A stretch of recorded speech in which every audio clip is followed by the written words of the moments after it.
ರಾಮ ರಾಮ ರಾಮ ಹರೆ ಹರೆ ಹರೆ ಕೃಷ್ಣ ಕೃಷ್ಣ ಕೃಷ್ಣ ಹರೆ ಹರೆ ಹರೆ ರಾಮ ರಾಮ ರಾಮ ಹರೆ ಹರೆ ಹರೆ ಕೃಷ್ಣ ಕೃಷ್ಣ ಕೃಷ್ಣ ಹರೆ ಹರೆ ಹರೆ ರಾಮ ರಾಮ ರಾಮ ಹರೆ ಹರೆ ಹರೆ ಕೃಷ್ಣ ಕೃಷ್ಣ ಕೃಷ್ಣ ಹರೆ ಹರೆ ಹರೆ ರಾಮ ರಾಮ ರಾಮ ಹರೆ ಹರೆ ಹರೆ ಕೃಷ್ಣ ಕೃಷ್ಣ ಕೃಷ್ಣ ಹರೆ ಹರೆ ಹರೆ ರಾಮ ರಾಮ ರಾಮ ಹರೆ ಹರೆ ಹರೆ ಕೃಷ್ಣ ಕೃಷ್ಣ ಕೃಷ್ಣ ಹರೆ ಹರೆ ಹರೆ ರಾಮ ರಾಮ ರಾಮ ಹರೆ ಹರೆ ಹರೆ ಕೃಷ್ಣ ಕೃಷ್ಣ ಕೃಷ್ಣ ಹರೆ ಹರೆ ಹರೆ ರಾಮ ರಾಮ ರಾಮ ಹರೆ ಹರೆ ಹರೆ ಕೃಷ್ಣ ಕೃಷ್ಣ ಕೃಷ್ಣ ಹರೆ ಹರೆ ಹರೆ ರಾಮ ರಾಮ ರಾಮ ಹರೆ ಹರೆ. ಧನ್ಯವಾದಗಳು ಜ್ಯೋತಿಷ್ ಮಾತಾಜಿ. ಧನ್ಯವಾದಗಳು ಮಾತಾಜಿ. ಓಂ ಅಜ್ಞಾನತಿಮಿರಾಂಧಸ್ಯ ಜ್ಞಾನಾಂಜನಶಲಾಕಯ ಚಕ್ಷುರುನ್ಮಿಲಿತಂ ಯೇನ ತಸ್ಮೈ ಶ್ರೀ ಗುರುವೇ ನಮಃ. ಓಂ ಚೈತನ್ಯಮನೋವಿಷ್ಟಂ ಸ್ಥಾಪಿತಂ ಯೇನ ಭೂತಲೆ ಸ್ವಯಂ ರೂಪಃ ಕದಾ ಮಹ್ಯಂ ದದಾತಿ ಸ್ವಪದಾಬ್ಧಿಕಂ. ವಂದೇಹಂ ಶ್ರೀಗುರು ಶ್ರೀಯುತಪದಕಮಲಂ ಶ್ರೀಗುರುನ್ ವೈಷ್ಣವಾಂಶ್ಚ ಶ್ರೀರೂಪಂ ಸಾಗ್ರಜಾತಂ ಸಹಗಣ ರಘುನಾಥಾನ್ವಿತಂ ತಂ ಸಜೀವಂ ಸಾದ್ವೈತಂ ಸಾವಧೂತಂ ಪರಿಜನ ಸಹಿತಂ ಕೃಷ್ಣ ಚೈತನ್ಯ ದೇವಂ ಶ್ರೀ ರಾಧಾ ಕೃಷ್ಣ ಪಾದಾನ್ ಸಹಗಣ ಲಲಿತಾ ಶ್ರೀ ವಿಶಾಖಾನ್ವಿತಾಂಶ. ಹೇ ಕೃಷ್ಣ ಕರುಣಾ ಸಿಂಧೋ ದೀನ ಬಂಧೋ ಜಗತ್ಪತಿ ಗೋಪೀಶ ಗೋಪಿಕಾ ಕಾಂತ ರಾಧಾ ಕಾಂತ ನಮೋಸ್ತುತೆ. ತಪ್ತ ಕಾಂಚನ ಗೌರಾಂಗಿ ರಾಧೆ ವೃಂದಾವನೇಶ್ವರಿ ವೃಷಭಾನುಸುತೆ ದೇವಿ ಪ್ರಣಮಾಮಿ ಹರಿಪ್ರಿಯೆ. ವಾಂಛಾ ಕಲ್ಪತರುಭ್ಯಶ್ಚ ಕೃಪಾ ಸಿಂಧುಭ್ಯ ಏವ ಚ ಪತಿತನಾಂ ಪಾವನೇಭ್ಯೋ ವೈಷ್ಣವೇಭ್ಯೋ ನಮೋ ನಮಃ. ನಮೋ ಓಂ ವಿಷ್ಣುಪಾದಾಯ ಕೃಷ್ಣ ಪ್ರೇಷ್ಠಾಯ ಭೂತಲೆ ಶ್ರೀಮತೆ ಭಕ್ತಿ ವೇದಾಂತ ಸ್ವಾಮಿ ನಿತ್ಯ ನಾಮಿನೆ. ನಮಸ್ತೆ ಸರಸ್ವತಿ ದೇವಿ ಗೌರವಾಣಿ ಪ್ರಚಾರಣಿ ನಿರ್ವಿಶೇಷ ಶೂನ್ಯವಾದಿ ಪಾಶ್ಚಾತ್ಯ ದೇಶತಾರಿಣಿ. ಜಯೋ ಶ್ರೀ ಕೃಷ್ಣ ಚೈತನ್ಯ ಪ್ರಭು ನಿತ್ಯಾನಂದ ಶ್ರೀ ಅದ್ವೈತ ಗದಾಧರ ಶ್ರೀವಾಸಾದಿ ಗೌರ ಭಕ್ತ ವೃಂದ. ಹರೇ ಕೃಷ್ಣ ಕೃಷ್ಣ ಕೃಷ್ಣ ಹರೇ ಹರೇ ಹರೇ ರಾಮ ರಾಮ ರಾಮ ಹರೇ ಹರೇ. ಎಲ್ಲರಿಗೂ ಮಂಗಳೂರು ಇಸ್ಕಾನ್ ಅವರು ನಮ್ಮ ನಾಮನಿಷ್ಠ ಪ್ರಭುಗಳು ಆಯೋಜಿಸಿರುವ 18 ದಿನಗಳ ಭಗವದ್ಗೀತೆ ತರಗತಿಗೆ ಸ್ವಾಗತ. ಕ್ಷಮಿಸಿ, ಅದು ಸ್ವಲ್ಪ ನೆಟ್ವರ್ಕ್ ಇಶ್ಯೂಸ್ ಇಂದ ಲೇಟ್ ಆಯ್ತು. ಓಕೆ, ನಿನ್ನೆದ ಅಧ್ಯಾಯದ ಬಗ್ಗೆ ಸಾಕಷ್ಟು ಮಾತಾಡಿದೀವಿ. ಈಗ ಇವತ್ತಿನ ಅಧ್ಯಾಯ 8ನೇ ಅಧ್ಯಾಯಕ್ಕೆ ನೇರವಾಗಿ ಹೋಗೋಣ. ಇದನ್ನ ಅಕ್ಷರ ಬ್ರಹ್ಮ ಯೋಗ ಅಥವಾ ಭಗವತ್ ಪ್ರಾಪ್ತಿ ಅಂತ ಕರೀತಾರೆ. ಯಾರಾದ್ರೂ ಹೇಳ್ತೀರಾ ಇದನ್ನ ಯಾಕೆ ಭಗವತ್ ಪ್ರಾಪ್ತಿ ಅಂತ ಕರೀತಾರೆ ಅಂತ?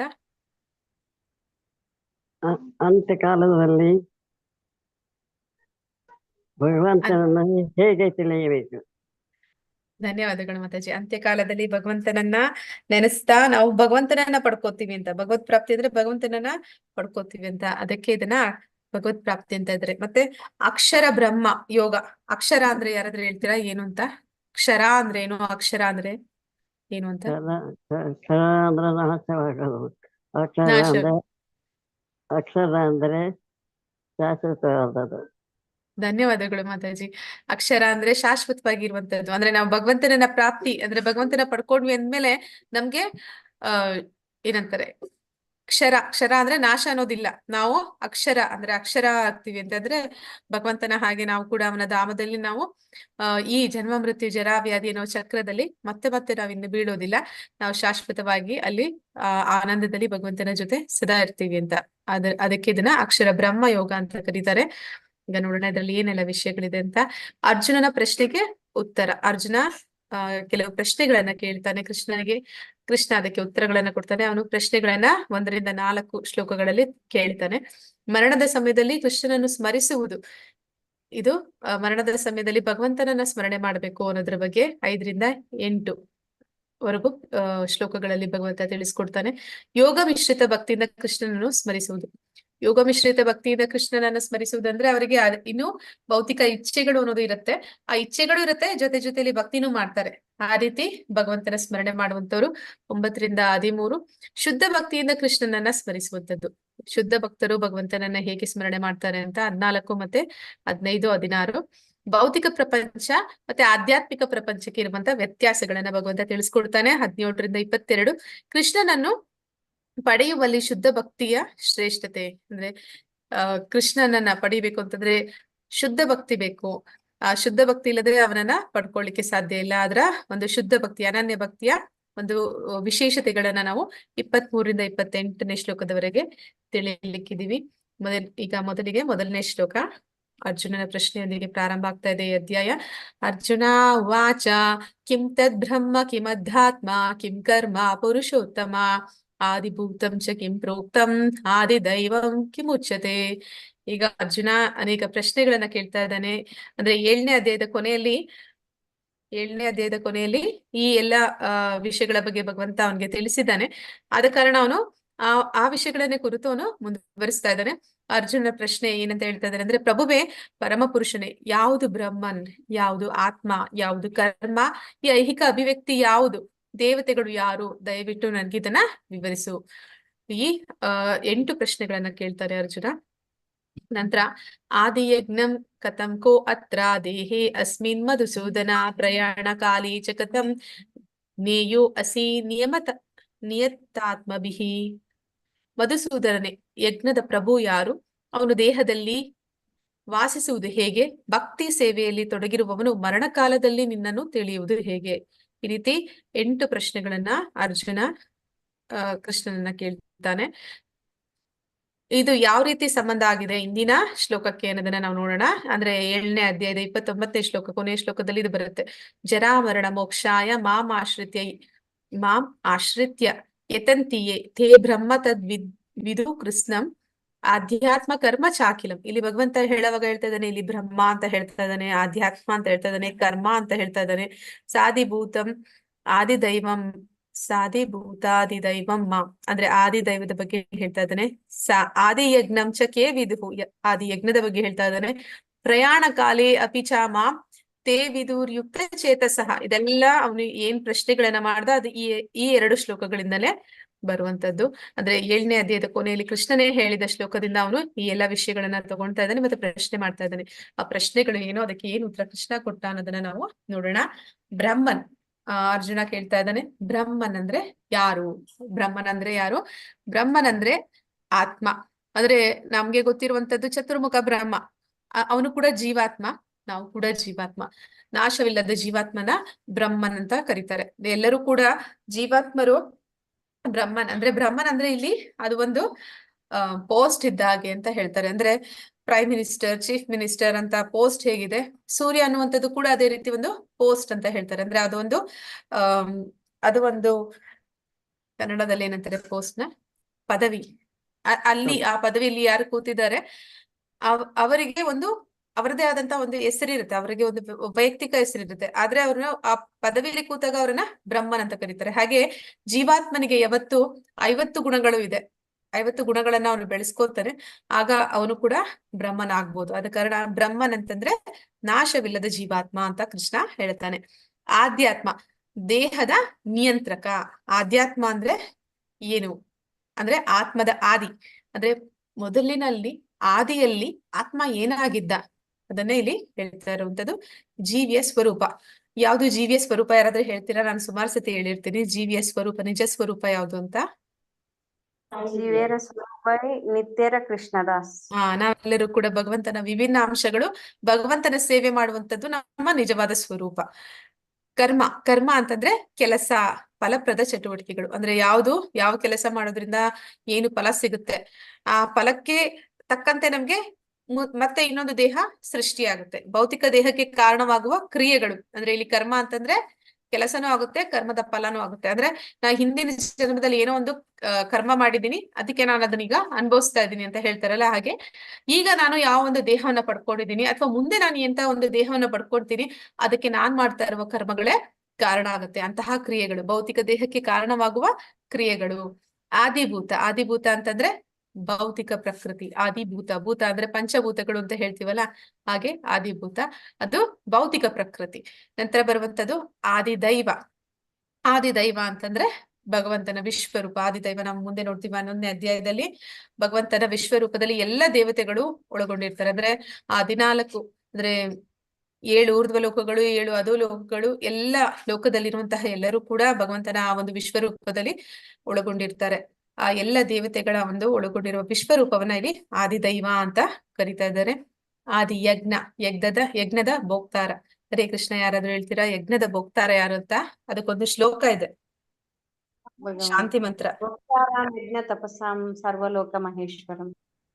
ಭೋಕ್ತಾರಂ ಯಜ್ಞ ತಪಸ ಸರ್ವಲೋಕ ಮಹೇಶ್ವರ ಅಂದ್ರೆ ಅವನು ಎಲ್ಲ ಯಜ್ಞಗಳ ಭೋಕ್ತಾರ, ಕಟ್ಟಕಡೆಯಲ್ಲಿ ಅನುಭವಿಸುವವನು, ಭೋಗಿಸುವವನು ಅವನೇ. ಅವನನ್ನ ಆದಿ ಯಜ್ಞ ಅಥವಾ ಯಜ್ಞ ಪುರುಷ ಅಂತ ಕರೀತಾರೆ. ಅದು ಅವನೇ ನಮ್ಮ ಎಲ್ಲರ ಹೃದಯದಲ್ಲಿರುವಂತ ಪರಮಾತ್ಮ. ಆದಿ ಯಜ್ಞ ಎಲ್ಲಿ ವಾಸಿಸ್ತಾನೆ? ನಾನೇ ಹೇಳ್ದೆ ಈಗ, ಎಲ್ಲರ ಹೃದಯದಲ್ಲಿ ಅವನು ವಾಸಿಸ್ತಾನೆ. ಮತ್ತೆ ಇಲ್ಲಿ ಇದೆಲ್ಲ 7 ಪ್ರಶ್ನೆಗಳಿಗೆ ಕೃಷ್ಣ ಒಂದೊಂದೇ ಒಂದು ವಾಕ್ಯಗಳಲ್ಲಿ ಉತ್ತರ ಕೊಟ್ಬಿಡ್ತಾನೆ. ಆದ್ರೆ ಈ ಕೊನೆಯ ಪ್ರಶ್ನೆಗೆ ಅವನು ಇಡೀ ಅಧ್ಯಾಯ ಅವನಿಗೆ ವಿವರಣೆ ಕೊಡ್ತಾನೆ. ಸಾವಿನ ಸಮಯದಲ್ಲಿ ಕೃಷ್ಣನನ್ನ ಹೇಗೆ ನೆನಪಿಸಿಕೊಳ್ಳುವುದು? ಜೀವನದ ಉದ್ದಕ್ಕೂ ಸ್ಮರಣೆಯನ್ನು ಅಭ್ಯಾಸ ಮಾಡಿ. ಅಂದ್ರೆ ಇದಕ್ಕೆ ಪ್ರಭುಪಾದರು ಹೇಳುವಂತದ್ದು ಇಡೀ ಜೀವನ ಅದು life is preparation and death is examination ಅಂತ. ಇಡೀ ಜೀವನದ ಉದ್ದಕ್ಕೂ ನೀವೇನು ಅಭ್ಯಾಸ ಮಾಡಿರ್ತೀರಿ ಅದೇ ನಿಮಗೆ ಒಂದು ಪರೀಕ್ಷೆಯ ಸಂದರ್ಭದಲ್ಲಿ ನೆನಪಿಗೆ ಬರುತ್ತೆ. ನೀವು ಜೀವನ ಪೂರ್ತಿ ಓದಿಲ್ಲ ಅಂತಂದ್ರೆ ಎಕ್ಸಾಮ್ ಟೈಮಲ್ಲಿ ನಿಮ್ಗೇನು ನೆನಪಾಗೋದಿಲ್ಲ. ಆದ ಕಾರಣ ಇಡೀ ಜೀವನ ನೀವು ಯಾವ ರೀತಿ ಯಾರ ಒಂದು ಸ್ಮರಣೆಯಲ್ಲಿ ಕಳೆದಿದ್ದೀರಿ, ಅದೇ ನಿಮ್ಮ ಕೊನೆಯ ಸಮಯದಲ್ಲಿ ಆ ಸ್ಮರಣೆ ನೆನಪಿಗೆ ಬರುವಂತದ್ದು. ಆ ಸ್ಮರಣೆಯಿಂದ ನೀವು ಕೃಷ್ಣನನ್ನ ನೆನೆಸಿದ್ರೆ ಕೃಷ್ಣನ ಹತ್ರಕ್ಕೆ ಹೋಗ್ತೀರಾ, ಕೃಷ್ಣನಲ್ಲದೆ ಬೇರೆ ಯಾರನ್ನಾದ್ರೂ ನೆನೆಸಿದ್ರೆ ಅವ್ರ ಹತ್ರಕ್ಕೆ ನೀವು ಹೋಗ್ತೀರಾ. ಅಂದ್ರೆ ಅಂಥದೇ ಒಂದು ರೂಪವನ್ನ ಪಡಿತೀರಾ ಅಂತ. ಶ್ರೀ ಭಗವಾನ್ ವಾಚ ಅಕ್ಷರಂ ಬ್ರಹ್ಮ ಪರಮಂ ಸ್ವಭಾವೋ ಆಧ್ಯಾತ್ಮ ಉಚ್ಯತೆ ಭೂತ ಭಾವೋದ್ಭವಕರೋ ವಿಸರ್ಗ ಕರ್ಮ ಸಂಜಿತಃ. ದೇವೋತ್ತಮ ಪರಮ ಪುರುಷನು ಹೀಗೆ ಹೇಳಿದನು, ಅವಿನಾಶಿಯಾದ ದಿವ್ಯ ಜೀವಿಗೆ ಬ್ರಹ್ಮನ್ ಎಂದು ಹೆಸರು. ಅಂದ್ರೆ ಯಾರು ಬ್ರಹ್ಮನ್ ಅಂತಂದ್ರೆ ಜೀವಿ. ಅವನು ನಾವೆಲ್ಲರೂ ಭಗವಂತನ ವಿಭಿನ್ನ ಅಂಶಗಳು. ಅವಿನಾಶಿ ಅಂತಂದ್ರೆ ನಾವು ಕೂಡ ಸ್ವಭಾವತಃ ಆತ್ಮ ಅನ್ನುವಂಥದ್ದು ಅದು ನಾಶ ಅನ್ನೋದಿಲ್ಲ. ಆದ ಕಾರಣ ಅದಕ್ಕೆ ಸಾವು ಅಂತಂದ್ರೆ ಅದಕ್ಕೆ ಒಂದು ಶಾಕ್ ಆಗುತ್ತೆ. ಯಾಕಂದ್ರೆ ಅದು ಯಾವತ್ತೂ ನೋಡಿಲ್ಲ, ಆತ್ಮ ನಾಶ ಆಗಿದ್ದೇ ಇಲ್ಲ. ಆದ್ರೆ ದೇಹ ನಾಶ ಆಗೋದನ್ನ ನೋಡಿದಾಗ ಅದಕ್ಕೆ ಅದು ಅಜ್ಞಾನದಲ್ಲಿ ಏನ್ ಅನ್ಕೊಳ್ಳುತ್ತೆ, ಅದು ತನ್ನದೇ ನಾಶ ಅಂತ ತಿಳ್ಕೊಂಡಾಗ ಅದಕ್ಕೆ ಒಂದು ರೀತಿ ಶಾಕ್ ಆಗುತ್ತೆ. ಆದ್ರೆ ನಿಜವಾಗ್ಲು ವಾಸ್ತವದಲ್ಲಿ ಜೀವಾತ್ಮ ಅವಿನಾಶಿ, ಅದಕ್ಕೆ ಶಾಶ್ವತವಾಗಿ ಇರುವಂತದ್ದು, ಅದಕ್ಕೆ ನಾಶ ಅನ್ನೋದು ಇಲ್ಲ. ಅದನ್ನೇ ಇಲ್ಲಿ ಬ್ರಹ್ಮನ್ ಅಂತ ಕರೀತಾರೆ ಅಂತ ಕೃಷ್ಣ ಹೇಳ್ತಾ ಇದ್ದಾನೆ. ಅವನ ನಿತ್ಯ ಸ್ವಭಾವವನ್ನು ಆಧ್ಯಾತ್ಮ ಅಂದ್ರೆ ಅವನ ನಿತ್ಯ ಸ್ವಭಾವ ಅಂದ್ರೆ ಪರೋಧರ್ಮ. ಏನು ಜೀವಾತ್ಮನ ಪರೋಧರ್ಮ? ಅವನು ಭಗವಂತನ ಅಂಶ, ಅವನ ಅಂಶ ಆದ ಕಾರಣ ಅವನ ಸೇವೆ ಮಾಡುವಂತದ್ದು ಅವನ ಒಂದು ಸ್ವಭಾವ. ಅದೇ ಆಧ್ಯಾತ್ಮ ಅಂದ್ರೆ ಆತ್ಮದ ಆದಿ. ಮೊದಲಿಗೆ ಆತ್ಮದ ನಿಜವಾದ ಸ್ವರೂಪ ಏನು? ಅದು ಭಗವಂತನ ನಿತ್ಯ ಕಿಂಕರ ಅಥವಾ ಆತ್ಮ ಎಂದು ಕರೆಯುತ್ತಾರೆ. ಜೀವಿಗಳ ಭೌತಿಕ ಶರೀರಗಳ ಬೆಳವಣಿಗೆಗೆ ಸಂಬಂಧಿಸಿದ ಕ್ರಿಯೆಗೆ ಕರ್ಮ ಎಂದು ಹೆಸರು. ಅಂದ್ರೆ ನಾ ಆಗ್ಲೇ ಹೇಳಿದಾಗೆ ನಾವು ಮಾಡುವ ಕರ್ಮ ಅದು ನಮ್ಮ ಮುಂದಿನ ಜನ್ಮವನ್ನ ನಿರ್ಧರಿಸುತ್ತೆ. ನಾವು ಎಂತಹ ಕರ್ಮಗಳನ್ನ ಮಾಡ್ತೀವಿ. ಅಂದ್ರೆ ಈಗ ನಾವು ಹಿಂಸೆ ಮಾಡಿದ್ವಿ, ಬೇರೆ ಪ್ರಾಣಿಗಳನ್ನ ಕೊಂದ್ವಿ ಅಂತಂದ್ರೆ ಆ ಪ್ರಾಣಿಗೆ ಮತ್ತೆ ನಮ್ಮನ್ನ ಕೊಲ್ಲೋ ಅಧಿಕಾರ ಸಿಕ್ಕುತ್ತೆ. ಆಗ ನಾವೇನಾಗ್ತೀವಿ? ಆ ಪ್ರಾಣಿ ಆಗ್ತೀವಿ. ಆ ಪ್ರಾಣಿ ಮತ್ತೆ ನಮ್ಮನ್ನ ಬೇಟೆ ಆಡುವಂತಹ ಒಂದು ಕ್ರೂರ ಮೃಗವಾಗಿಯೋ, ಈಗಿನ ಕಾಲದಲ್ಲಿರುವಂತಹ ಎಲ್ಲದಕ್ಕಿಂತ ಹೆಚ್ಚು ಕ್ರೂರಿ ಅಂತಂದ್ರೆ ಮನುಷ್ಯನಾಗಿಯೋ ನಮ್ಮನ್ನ ಅದು ಮತ್ತೆ ಅದೇ ರೀತಿ ಶಿಕ್ಷಿಸುತ್ತೆ. ನಾವ್ ಅದನ್ನ ಹೇಗೆ ನೋಯಿಸಿದೀವಿ ಅದೇ ರೀತಿ ಅದು ನಮ್ಮನ್ನ ನೋಯಿಸುತ್ತೆ. ಆದ ಕಾರಣ ನಾವು ಮಾಡುವ ಕರ್ಮಗಳು ಏನಾಗುತ್ತೆ, ನಮ್ಮ ಮುಂದಿನ ಭೌತಿಕ ಶರೀರವನ್ನ ಅದು ನಿರ್ಧರಿಸುತ್ತೆ. ಹೀಗೆ ಕ್ರಿಯೆಗೆ ಕರ್ಮ ಅಂತೇಳಿ ಹೆಸರು ಅಂತೇಳಿ ಹೇಳ್ತಾನೆ ಭಗವಂತ. ಇಲ್ಲಿ ನಾವು ನೋಡ್ತಾ ಇದೀವಿ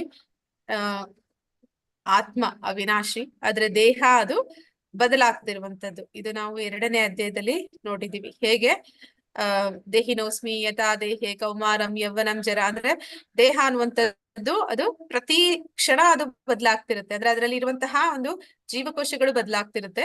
ಕೊನೆಗೆ ಏನಾಗುತ್ತೆ ಅಂತಂದ್ರೆ ಆತ್ಮ ಆ ಒಂದು ದೇಹವನ್ನ ಸಂಪೂರ್ಣವಾಗಿ ತ್ಯಜಿಸಿ ಇನ್ನೊಂದು ದೇಹವನ್ನ ಪಡ್ಕೊಳ್ಳುತ್ತೆ. ಅದರ ಇನ್ನೊಂದು ದೇಹವನ್ನ ಯಾವುದನ್ನ ಪಡ್ಕೊಳ್ಳುತ್ತೆ ಅಂದ್ರೆ ಅದರ 2 ವಿಷಯಗಳು ಅದರ ಮೇಲೆ ಪರಿಣಾಮ ಬೀರುತ್ತೆ. ಒಂದು ಅದರ ಇಚ್ಛೆ, ಇನ್ನೊಂದು ಅದರ ಕರ್ಮ.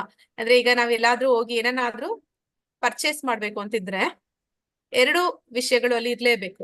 ಯಾವ್ದನ್ನಾದ್ರೂ ನಾವು ಪರ್ಚೇಸ್ ಮಾಡ್ತೀವಿ ಅಂತಂದ್ರೆ ಒಂದು ನಮ್ಮ ಹತ್ರ ಹಣ ಇರ್ಬೇಕು ಪರ್ಚೇಸ್ ಮಾಡಕ್ಕೆ, ಇನ್ನೊಂದು ನಮ್ಗೆ ಅದನ್ನ ಪರ್ಚೇಸ್ ಮಾಡೋದಕ್ಕೆ ಇಷ್ಟ ಇರ್ಬೇಕು. ನಮ್ಮ ಹತ್ರ ಹಣ ಇಲ್ಲ, ಆದ್ರೆ ಅದನ್ನ ಖರೀದಿಸ್ಬೇಕು ಅನ್ನೋ ಆಸೆ ಇದೆ ಅಂತಂದ್ರೆ ಖರೀದಿಸೋಕೆ ಆಗತ್ತಾ? ಹರೇ ಕೃಷ್ಣ. ನನ್ನ ಹತ್ರ ಹಣ ಇಲ್ಲ, ಆದ್ರೆ ನನ್ಗೆ ಅದನ್ನ ಖರೀದಿಸ್ಬೇಕು ಅಂತ ಇಚ್ಛೆ ಇದೆ, ಆಗುತ್ತಾ? ನಾನು ಇಲ್ಲ ಇಲ್ಲ. ಇಲ್ಲ ಮಾತ್ರ. ಅದೇ ಸಮಯದಲ್ಲಿ ನನಗೆ ನನ್ನ ಹತ್ರ ಹಣ ಇದೆ ಈಗ, ಆದ್ರೆ ಖರೀದಿಸೋ ಇಚ್ಛೆ ಇಲ್ಲ, ನಾನು ಖರೀದಿಸ್ತೀನಾ? ಇಲ್ಲ. ಇಲ್ಲ ಮಾತ್ರ. ಆಗ್ಲೂ ಇಲ್ಲ. ಅದಕ್ಕೆ ನಾವು 2 ಇರ್ಬೇಕು ನಮ್ಮ ಹತ್ರ. ಒಂದು ಅದಕ್ಕೆ ಪಡ್ಕೊಳ್ಳುವಂತ ಅರ್ಹತೆ ಇರ್ಬೇಕು, ಇನ್ನೊಂದು ಪಡ್ಕೊಳ್ಳೋಕೆ ಆಸಕ್ತಿನೂ ಇರ್ಬೇಕು. ಅವೆರಡೂ ಇದ್ದಾಗ ಮಾತ್ರನೇ ನಾನು ಅದನ್ನ ಪಡ್ಕೊಳ್ಳೋಕೆ ಸಾಧ್ಯ. ಅದನ್ನ ಈ ಅಧ್ಯಾಯದಲ್ಲಿ ಪೂರ್ತಿಯಾಗಿ ಹೇಳ್ತಾರೆ. ಅಂದ್ರೆ ಕರ್ಮ ಮತ್ತೆ ನಮ್ಮ ಇಚ್ಛೆ ಅವೆರಡೂ ನಮ್ಮನ್ನ ಮುಂದಿನ ಜನ್ಮವನ್ನ ಒಂದು ನಿರ್ಧರಿಸುತ್ತೆ. ಹೀಗೆ ಭಗವಂತ ಹೇಳ್ತಾ ಇದ್ದಾನೆ, ಬ್ರಹ್ಮ ಅಂದ್ರೆ ಆತ್ಮ ಶಾಶ್ವತವಾದದ್ದು, ದೇಹ ಬದಲಾಗುವಂತದ್ದು, ಮತ್ತೆ ಅದರ ಸ್ವಭಾವ, ವಾಸ್ತವದಲ್ಲಿ ಅದರ ಸ್ವಭಾವ ಏನಿತ್ತು ಆಧ್ಯಾತ್ಮಿಕ ಜಗತ್ತಿನಲ್ಲಿ ಭಗವಂತನ ನಿತ್ಯ ಕಿಂಕರ, ಭಗವಂತನ ಸೇವೆ ಮಾಡುವುದೇ ಅದರ ಸ್ವಭಾವ ಆಗಿತ್ತು. ಆದ್ರೆ ಇಲ್ಲಿ ಭೌತಿಕ ಜಗತ್ತಿಗೆ ಅದು ಯಾಕೆ ಬಂತು ಅಂದ್ರೆ ಭೋಕ್ತಾರಂ ಯಜ್ಞ ತಪಸ್ಸ, ಎಲ್ಲ ಒಂದು ಯಜ್ಞಗಳ ಭೋಕ್ತಾರ ಸ್ವತಃ ಕೃಷ್ಣ. ಆದ್ರೆ ನಾನು ಭೋಗಿಸ್ಬೇಕು ಅಂತ ಒಂದು ಮಿಥ್ಯಾಹಂಕಾರದಲ್ಲಿ ಅದೇನ್ ಮಾಡ್ತು, ಈ ಭೌತಿಕ ಜಗತ್ತಿಗೆ ಬಂತು. ನಾನು ಅನುಭವಿಸ್ಬೇಕು ಅಂತಂದ್ರೆ ಅದು ನನ್ನದಾಗಿರ್ಬೇಕು. ಇಲ್ಲಿ ಯಾವ್ದೆಲ್ಲ ನಂದು ನಂದು ಅಂತ ನಾವು ಒಂದು ಅನ್ಕೋತಾ ಇದೀವಿ ಅಜ್ಞಾನದಲ್ಲಿ, ಅದು ಯಾವ್ದು ನಮ್ದಲ್ಲ, ಅದೆಲ್ಲವೂ ಕೂಡ ಮತ್ತೆ ವಾಸ್ತವದಲ್ಲಿ ಅದು ಭಗವಂತನದೇ. ಆದ ಕಾರಣ ನಾವು ಈ ದೇಹವನ್ನು ಕೂಡ ನಾನೇ ಅನ್ಕೋತೀನಿ, ಈ ದೇಹಕ್ಕೆ ಸಂಬಂಧಪಟ್ಟದೆಲ್ಲ ನಂದ್ ಅನ್ಕೋತೀನಿ, ದೇಹಕ್ಕೆ ಬರುವಂತ ಸಾವನೆ ನನ್ನ ಸಾವು ಅಂತ ಅನ್ಕೋತೀನಿ. ಹೀಗೆ ನಾವು ಅಜ್ಞಾನದಲ್ಲಿ ಬಂದು ಈ ಭೌತಿಕ ಜಗತ್ತಿನಲ್ಲಿ ಸಿಕ್ಕಾಕೋತೀವಿ.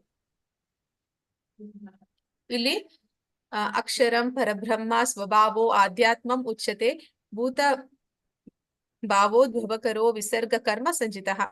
ದೇವೋತ್ತಮ ಪರಮ ಪುರುಷನು ಹೀಗೆ ಹೇಳಿದನು, ಅವಿನಾಶಿಯಾದ ಜೀವಿಗೆ ಬ್ರಹ್ಮನೆಂದು ಹೆಸರು, ಅವನ ನಿತ್ಯ ಸ್ವಭಾವವನ್ನು ಆಧ್ಯಾತ್ಮ ಅಥವಾ ಆತ್ಮ ಎಂದು ಕರೆಯುತ್ತಾರೆ. ಜೀವಿಗಳ ಭೌತಿಕ ಶರೀರಗಳ ಬೆಳವಣಿಗೆಗೆ ಸಂಬಂಧಿಸಿದ ಕ್ರಿಯೆಗೆ ಕರ್ಮ ಎಂದು ಹೆಸರು. ಅಂದ್ರೆ ಇಲ್ಲಿ ಅವನು ಇಲ್ಲಿಗೆ ಬಂದ ಭೋಗಿಸ್ಬೇಕು ಅಂತ ಇಚ್ಛಿಸ್ತಾ, ಆದ್ರೆ ಅವನ ಒಂದು ಕ್ರಿಯೆಗಳು ಅವನ ಮುಂದಿನ ಒಂದು ದೇಹವನ್ನ ನಿರ್ಣಯ ಮಾಡುತ್ತೆ. ಅದಕ್ಕೆ ಇಲ್ಲಿ ಕೆಲವೊಂದು ಚಿತ್ರಗಳನ್ನ ಕೊಟ್ಟಿದ್ದಾರೆ. ಅವನು ದಾನ ಧರ್ಮಗಳನ್ನ ಮಾಡ್ದ, ಅಂದ್ರೆ ಸರಿಯಾದ ಸಮಯದಲ್ಲಿ ಸರಿಯಾದ ವ್ಯಕ್ತಿಗೆ ಸರಿಯಾದ ರೀತಿಯಲ್ಲಿ ದಾನಗಳನ್ನ ಮಾಡ್ದ ಅಂತಂದ್ರೆ ಪುಣ್ಯವನ್ನ ಸಂಪಾದಿಸ್ತಾನೆ. ಪುಣ್ಯವನ್ನ ಸಂಪಾದಿಸಿದವನು ಸ್ವರ್ಗ ಲೋಕಗಳಿಗೆ ಹೋಗ್ತಾನೆ. ಮತ್ತೆ ಯಾರು ಭಗವಂತನನ್ನ ಇಚ್ಛಿಸ್ತಾನೆ, ಕೃಷ್ಣನ ಭಕ್ತಿಯನ್ನ ಮಾಡ್ತಾನೆ, ಅವನು ಭಗವಂತನ ಧಾಮಕ್ಕೆ ಹೋಗ್ತಾನೆ.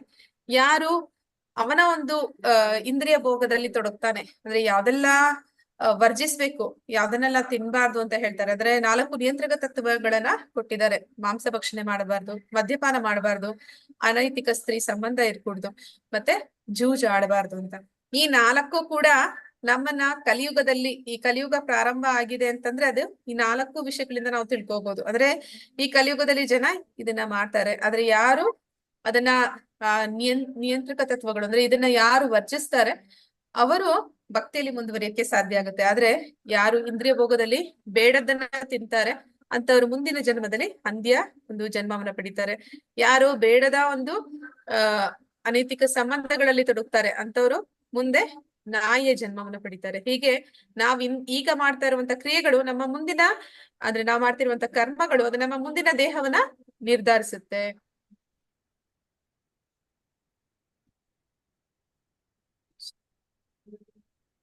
ಕಾಣಿಸ್ತಿಲ್ಲ.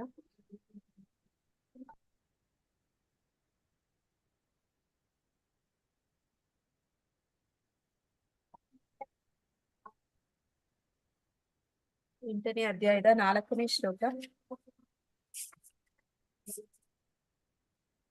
ಆದಿಭೂತಂ ಕ್ಷರೋ ಭಾವ ಪುರುಷಾಶ್ಚಾದಿ ದೈವತಂ ಆದಿಯಜ್ಞೋ ಅಹಂ ಮೇವಾತ್ರ ದೇಹೇ ದೇಹಾವೃತಾಂಬರ. ಶರೀರಧಾರಿಗಳಲ್ಲಿ ಅತ್ಯಂತ ಶ್ರೇಷ್ಠನಾದ ಅರ್ಜುನನೇ. ಸದಾ ಬದಲಾಗುತ್ತಿರುವ ಭೌತಿಕ ಪ್ರಕೃತಿಗೆ ಆದಿಭೂತ ಎಂದು ಹೆಸರು. ಅಂದ್ರೆ ಈ ಭೌತಿಕ ಪ್ರಕೃತಿ, ಪಂಚಭೂತಗಳಿಂದ ಆದಂತ ಪ್ರಕೃತಿ ಅದು ಸದಾ ಬದಲಾಗ್ತಾ ಇರುತ್ತೆ. ಅಂದ್ರೆ ಇಲ್ಲಿ ಅನೇಕ ಒಂದು ಸೀಸನ್ಗಳು ಬರ್ತಾ ಇರುತ್ತೆ. ಅಂದ್ರೆ ಏನಂತಾರೆ, ಬೇಸಿಗೆ ಕಾಲ, ಮಳೆಗಾಲ, ಚಳಿಗಾಲ ಅಂತ ಅಲ್ಲಿ ಬದಲಾಗ್ತಾ ಇರುತ್ತೆ ವಾತಾವರಣದಲ್ಲಿ. ಅದೇ ರೀತಿ ಭೌತಿಕ ಜಗತ್ತು ಅನ್ನೋದು ಸದಾ ಬದಲಾಗ್ತಿರುವಂತದ್ದು.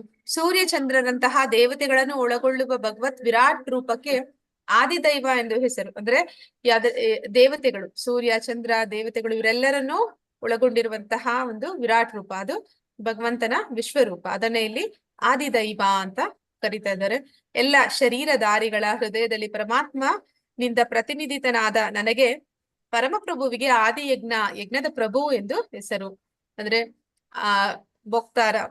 ಭೋಕ್ತಾರಾಮ್ ಯಜ್ಞ ತಪಸ್ಸ ಸರ್ವಲೋಕ ಮಹೇಶ್ವರ. ಅಂದ್ರೆ ಅವನು ಆದಿ ಯಜ್ಞ ಅಥವಾ ಯಜ್ಞ ಪುರುಷ.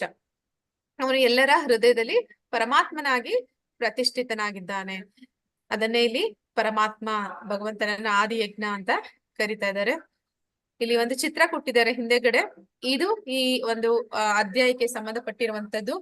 ಅಂದ್ರೆ ಹೇಗೆ ಒಂದು ಮನುಷ್ಯ ಸಾವಿನ ಸಂದರ್ಭದಲ್ಲಿ ಏನನ್ನ ಬಯಸ್ತಾನೆ ಅದು ಅವನು ಅದಾಗಿಯೇ ಮಾರ್ಪಾಡಾಗ್ತಾನೆ ಅಂತ. ಅಂದ್ರೆ ನಾವು ಸಾವಿನ ಸಂದರ್ಭದಲ್ಲಿ ಭೌತಿಕ ಇಚ್ಛೆಗಳನ್ನ ಇಟ್ಕೊಂಡಿದ್ರೆ ಅದೇ ನಮ್ಮ ಮನಸ್ಸಿನಲ್ಲಿ ಸದಾ ಇರೋದ್ರಿಂದ ಮುಂದಿನ ಜನ್ಮದಲ್ಲಿ ನಾವು ಅದೇ ಆಗಿ ಒಂದು ಅಂತದೇ ಒಂದು ಜನ್ಮವನ್ನ ಪಡಿತೀವಿ ಅಂತ. ಇಲ್ಲಿ ಅದಕ್ಕೆ ಉದಾಹರಣೆಯಾಗಿ ಇಲ್ಲಿ ಚಿಟ್ಟೆ ಅನ್ನುವಂಥದ್ದು ಸಾಯೋದಿಲ್ಲ, ಅದು ಇರೋ ಒಂದೇ ಜನ್ಮದಲ್ಲಿ ಅದು ತಾನು ಇಚ್ಛೆ ಪಟ್ಟ ಹಾಗೆ ಅದಾಗುತ್ತೆ ಅನ್ನೋದನ್ನ ಇಲ್ಲಿ ತೋರಿಸ್ತಾ ಇದ್ದಾರೆ. ಇಲ್ಲಿ ನಾವು ನೋಡ್ತಾ ಇದೀವಿ ಏನಂತಾರೆ ಇದನ್ನ, ಒಂದು ಹುಳ.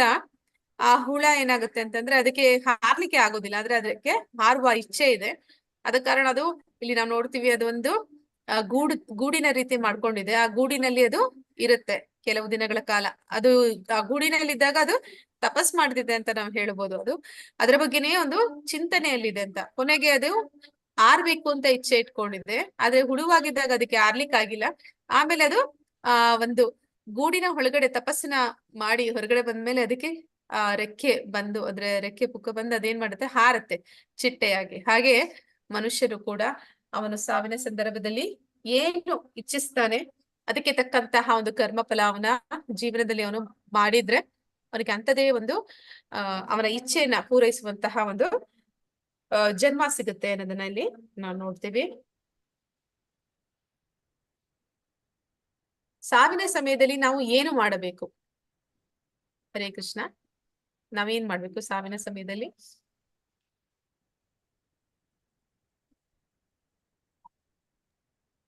ಭಗವಂತನ ನೆನೆಯಬೇಕು.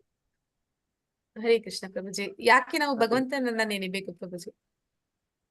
ನಮಗೆ ಬೇರೆ ಜನ್ಮ ಬೇಡ ಅಂತ ಹೇಳಿ ಅದನ್ನ ಭಗವಂತನ ನಾವು ಮತ್ತೆ ಮರಳಿ ಭಗವಂತನಡಿಗೆ ಹೋಗ್ಬೇಕು ಅಂತ ಹೇಳಿ ನಾವು ಬೇಡ್ಕೊಳ್ಳೋದು. ಭಗವಂತನ ಹತ್ರಕ್ಕೆ ಹೋದ್ರೆ ಏನ್ ಪ್ರಯೋಜನ ಪ್ರಭುಜಿ? ಮತ್ತೆ ನಮಗೆ ಮತ್ತೆ ಇಂಥ ಜನ್ಮದಲ್ಲಿ ಮತ್ತೆ ಸಿಕ್ಕಿ ಹಾಕೊಳ್ಬಾರ್ದು ಅಂತ ಹೇಳಿ ಭೌತಿಕ ಪ್ರಪಂಚ ಬೇಡ ನಮಗೆ, ಆಧ್ಯಾತ್ಮಿಕ ಪ್ರಪಂಚದಲ್ಲಿ ಅಲ್ಲೇ ಭಗವಂತನ ಹತ್ರನೇ ಇರ್ಬೇಕು, ಮತ್ತೆ ವಾಪಸ್ ಬರ್ಬೋದು ಬೇಡ ಅಂತ ಹೇಳಿ ನಾವು ಚಿಂತನೆ ಮಾಡ್ಕೊಂಡು ನಾವು ಭಗವಂತನೇ ಹೋಗ್ಬೇಕು ಅಂತೇಳಿ ಮರಳಿ ಭಗವಂತನ ಅಂತೇಳಿ ನಾವು ಪ್ರಾರ್ಥನೆ ಮಾಡ್ತೀವಿ. ಧನ್ಯವಾದಗಳು ಪ್ರಭುಜಿ. ಅಂದ್ರೆ ನಾವು ಈ ಭೌತಿಕ ಜಗತ್ತಿನಲ್ಲಿ ಇದ್ರೆ ಏನಾಗುತ್ತೆ ಅಂತಂದ್ರೆ ಮತ್ತೆ ನಮ್ಮ ಕರ್ಮದ ಫಲವಾಗಿ ನಾವು 84 ಲಕ್ಷ ಯೋನಿಯಲ್ಲಿ ಮತ್ತೆ ಹೇಳಕ್ಕಾಗಲ್ಲ. ಅಂದ್ರೆ ನಾವು ಮಾಡುವಂತ ಕರ್ಮಗಳ ಮೇಲೆ. ಆದ ಕಾರಣ ನಾವು ಧಾಮಕ್ಕೆ ಹೋದ್ವಿ ಅಂತಂದ್ರೆ ಮತ್ತೆ ನಮಗೆ ಈ ಜನ್ಮ ಮೃತ್ಯು ಜರಾವ್ಯಾಧಿ ಇಲ್ಲ.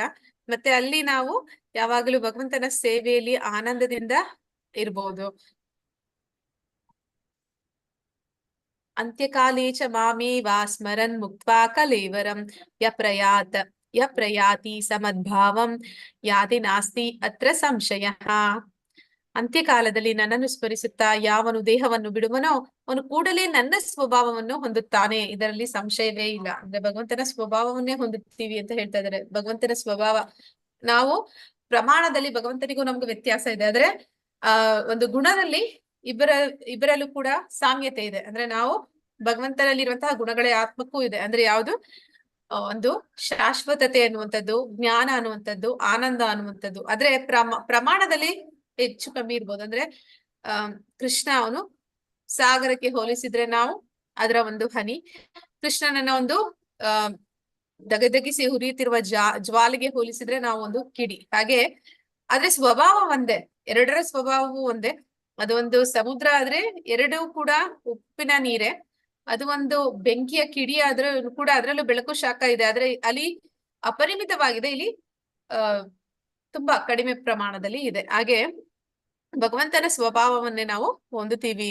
ಮತ್ತೆ ಅಂತ್ಯಕಾಲದಲ್ಲಿ ಭಗವಂತನನ್ನ ಸ್ಮರಣೆ ಮಾಡಬೇಕು. ಯಾವನು ದೇಹವನ್ನು ಬಿಡುವಾಗ ಕೂಡಲೇ ಸ್ವಭಾವವನ್ನು ಹೊಂದುತ್ತಾರೆ, ಇದರಲ್ಲಿ ಸಂಶಯ ಇಲ್ಲ. ಆದ್ರೆ ಇದು ಒಂದು ಹೇಗೆ ಹೇಳ್ಬೋದು ಅಂತಂದ್ರೆ, ನಾವು ಭಗವಂತನ ಸ್ಮರಣೆ ಅಷ್ಟು ಸುಲಭವಾಗಿ ನಾವು ಮಾಡ್ಲಿಕ್ಕೆ ಸಾಧ್ಯ ಇಲ್ಲ. ಹಾಗೊಂದ್ ವೇಳೆ ಮಾಡಿದ್ರು ಕೂಡ ಭಗವಂತನ ಒಂದು ಧಾಮಕ್ಕೆ ಹೋಗುವಂತಹ ಒಂದು ಕರ್ಮವನ್ನ, ಭಕ್ತಿ ಕಾರ್ಯವನ್ನ ನಾವು ಇಲ್ಲಿ ಮಾಡಿಲ್ಲ ಅಂತಂದ್ರೆ ನಾವ್ ಅಲ್ಲಿಗೆ ಅಷ್ಟು ಸುಲಭವಾಗಿ ಹೋಗೋದಕ್ಕೆ ಸಾಧ್ಯ ಇಲ್ಲ. ಇಡೀ ಜೀವನ ನಾವು ಭಕ್ತಿಯಲ್ಲಿ ತೊಡಗಿರ್ಬೇಕು.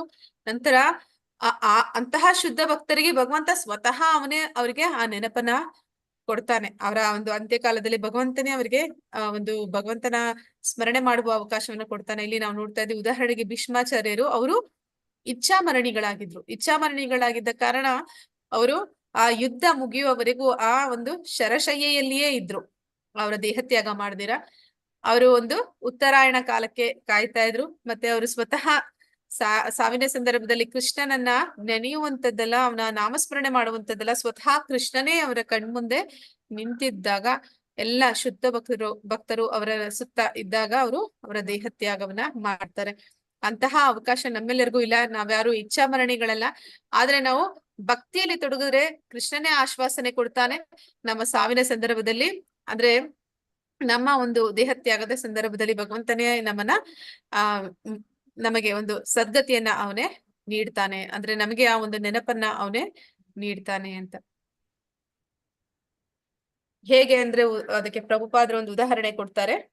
ನಾವು ಏರ್ಪೋರ್ಟ್ಗೆ ಹೋಗ್ಬೇಕಂದ್ರೆ, ಬೇರೆ ದೇಶಕ್ಕೆ ಹೋಗ್ಬೇಕು ಅಂತಂದ್ರೆ ಪಾಸ್ಪೋರ್ಟ್, ವೀಸಾ ಎಲ್ಲ ಮಾಡಿಸ್ಕೊಳ್ಳೋದಕ್ಕೆ ಸುತ್ತಬೇಕಾಗತ್ತೆ. ಆದ್ರೆ ನಾವೊಂದು ಪುಟ್ಟ ಮಗುವಾಗಿದ್ರೆ ಅಪ್ಪ ನನ್ನನ್ನ ಎತ್ಕೊಂಡಿದ್ರು ಅಂತಂದ್ರೆ ನನಗೆ ಬೇಕಾಗಿರೋ ಪಾಸ್ಪೋರ್ಟ್, ವೀಸಾ ಎಲ್ಲ ನನ್ನ ಅಪ್ಪನೇ ಮಾಡ್ತಾರೆ. ನಾನೇನ್ ಮಾಡ್ಬೇಕಾಗಿಲ್ಲ, ಅವನ ಹೆಗಲೇರಿ ಕುತ್ಕೊಂಡ್ರೆ ಸಾಕು. ಅವ್ನು ಎಲ್ಲಿಗೆ ಹೋಗ್ಬೇಕು ಅಲ್ಲಿಗೆ ಅವನು ನಮ್ಮನ್ನ ಅವನ ಜೊತೆಲೆ ತಲುಪಿಸ್ತಾರೆ. ಹಾಗೆ ಭಕ್ತನಾದವನನ್ನ ಭಗವಂತನೇ ಅವನ ಒಂದು ಪರಿಪೂರ್ಣ ಜವಾಬ್ದಾರಿಯನ್ನ ತಗೊಳ್ಳೋ ಕಾರಣ ನಾವು ಭಗವಂತನ ಭಕ್ತರಾದ್ರೆ ಸಾಕು, ಭಗವಂತನೇ ನಮಗೆ ಒಂದು ಸದ್ಗತಿಯನ್ನ ನೀಡ್ತಾನೆ. ಯುಧಿಷ್ಠಿರ ಮಹಾರಾಜನು ಯಕ್ಷನಿಗೆ ಕೊಟ್ಟ ಉತ್ತರವೇನು? ಹರೇ ಕೃಷ್ಣ. ಯಾರಿಗಾದ್ರೂ ಇದು ಗೊತ್ತಿದ್ರೆ ಹೇಳ್ಬೋದು. ಏನು ಯುಧಿಷ್ಠಿರ ಮಹಾರಾಜನನ್ನ ಯಕ್ಷ ಯಾವ ಪ್ರಶ್ನೆ ಕೇಳ್ದ, ಮತ್ತೆ ಅದಕ್ಕೆ ಉತ್ತರ ಯುಧಿಷ್ಠಿರ ಮಹಾರಾಜ ಏನ್ ಕೊಟ್ಟ ಅಂತ?